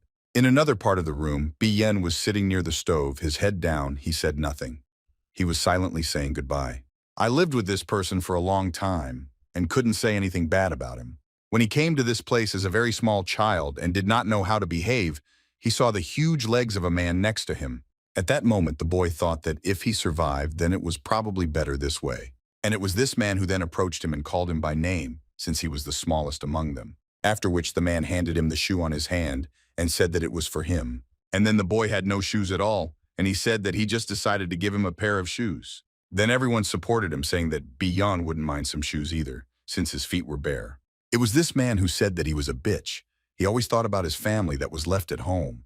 Beon placed both of them near you so that he could look at her even when he was sleeping. At that moment, Beon felt that there were people around him and they did not wish him harm. And they were happy that he agreed to accept the shoes, because when they gave him new clothes, he got angry and went back for his old ones. It was clear that most likely the old clothes were for the boy and cute of special value, and that is why he returned. They had already spent a lot of time together, so at this point, they decided to share their story of how they ended up here. The oldest one started to speak first. He didn't have anything to tell him because he had nothing remarkable in his life. Since childhood, he lived as an orphan and missions. Every winter was hard, but catching birds and rabbits helped him survive and gave him peace. One day he dozed with the catch in his hands and woke up already a prisoner. At this point, everyone else thought they would tell how they got to this place. Beon's friend said he grew up as an Iron Man without understanding the nasty realities. His mother was Korean, and even when he was a teenager, The payment and care of the people in the village did not disappear when his parents passed away. He left the village. But as soon as he came out into the world, everything was taken away from him, and now he dreams of going back. It was very hard for him. After this story, he covered his face with his hands so that no one could see him crying. After this story, the third one started talking about how he never really liked his hometown. Constantly hard work on the farm undermined the health of his mother and little brothers and sisters, and he also had to take care of his wife, and it was hard for him. The other two friends at that moment raised their heads and shouted, "Is he married?" One after another they asked if he really had a wife, to which they heard the answer that this surprised everyone. He continued to say that he tried hard, but the harvest was not enough to survive the crisis. He had to take in, but even that did not save him. He couldn't pay his debts, the interest kept increasing, and eventually they took away his land and sold him into slavery. The other two asked what happened to his family because it was very scary when you don't know what happened to your family. At that moment, he did not open his mouth and said no matter how hard it was, he would still remain alive with them and would go through all the difficulties. Beon lay with his back turned away from them, but he heard every story they told and heard what he said later, that they would return home safely. Now he sat in front of his coffin and understood that he would return home, but only in this way. After all, it was always his words that most of all he was waiting for the moment when he would be home again. Beon unexpectedly turned his head and thought that he also really wanted to go home. But he also understood that before that, he had to do one more thing. He had to avenge his brother. Time passed very quickly and night fell outside. It seemed that at this moment everyone should be resting. But everything was completely different. A man stood and there was a huge dagger at his neck. This man did not understand why they were doing this. This man begged the attackers to say that he was just a minor official and that they should visit him. One of the attackers told him that there was no need to hide that he was following them. This official says that this is not so. He only helped the wounded and injured. He was so scared and didn't know how to beg for his life that he started saying that he noticed something. The attackers were tense but decided to listen to the official who said that he had come across a strange corpse. The body was completely burnt and looked terrible. The attacker thought that such a movement was only possible with incredible body speed. At such speed, anything could be cut through. But only a high-level master can do this. No one else is capable of such a thing. It's the same as spinning an iron hammer at high speed, and only a top-level master can do that. He understood that such a technique was only available to a select few who were definitely better than Baru. The gentleman wondered if there really was a master of such a level among those who participated in the battle. Then the gentleman asked what happened to Beon, because until that moment no one had told him about this guy. The doctor said that he has serious injuries. His left arm and shoulder are damaged from a back injury and do not allow him to move. Then the gentleman thought that it was definitely not his doing and it looked like someone was acting from the wall. At the same time, another part in one of the rooms where Beon was at that moment. He thought about what had happened to him and how he had been able to push aside the iron bars. And he also thought about the force of the blow that he could deliver with his leg with his hand. He also thought about how he was doing one more step forward, concentrating his energy and distributing it throughout his body.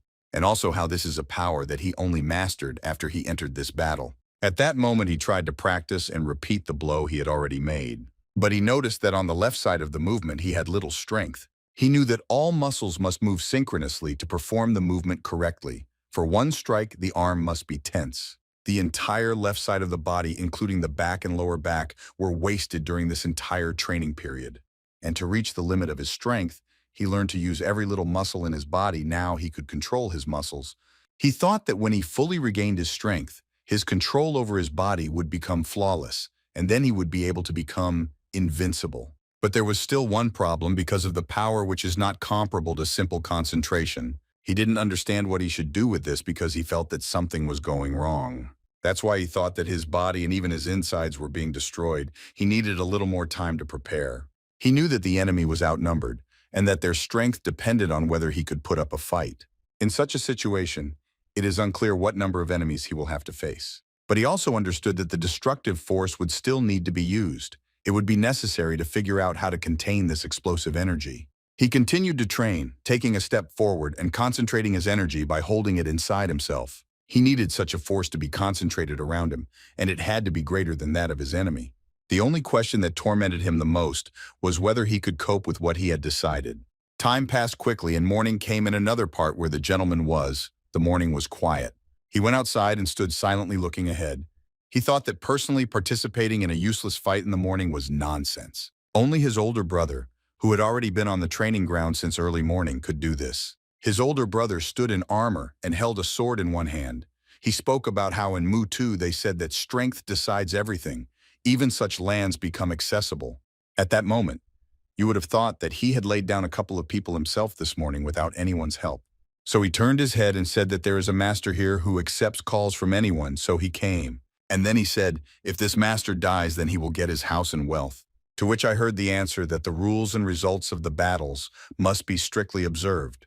Otherwise, the warriors will not be able to truly feel the spirit of the battle. This is what the same warrior said. He came out and declared that his death would lead not only to the loss of property, but also to the destruction of everything that was built on this site. In his hands was only a sword, and he was ready at that moment to fight with the enemy who came to him. His opponent looked at this sword and thought that the shape of this sword was quite unusual. Well, on the other hand, it was yours. He believed that even the fastest wind could not surpass his technique. His opponent noticed that words are all he can do, but he wants to see how the two of them. The warrior in armor did not delay and was the first to start this fight.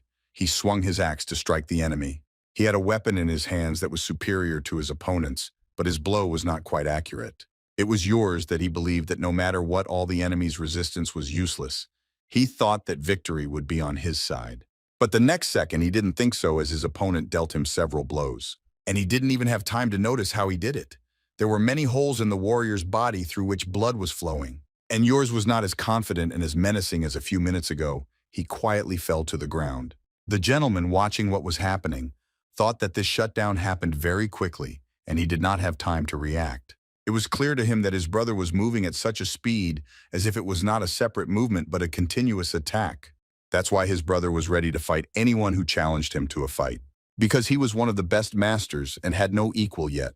His older brother said it was so boring that he was speechless. After which he said that the morning guests had left and now he had to find out the reason that brought him here. The gentleman stood for some time under the impression of what he had just seen, because he had not seen anything like this for a long time. After which the two of them went to the cliff table to discuss why he came here.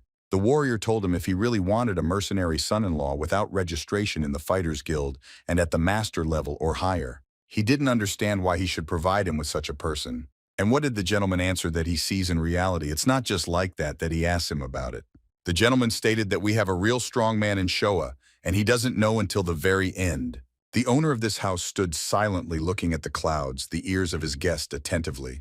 He said that he was very curious because he had not met a strong enough opponent for a long time. At that moment he thought, if there was a master of that level there, then even out of curiosity, it was worth intervening.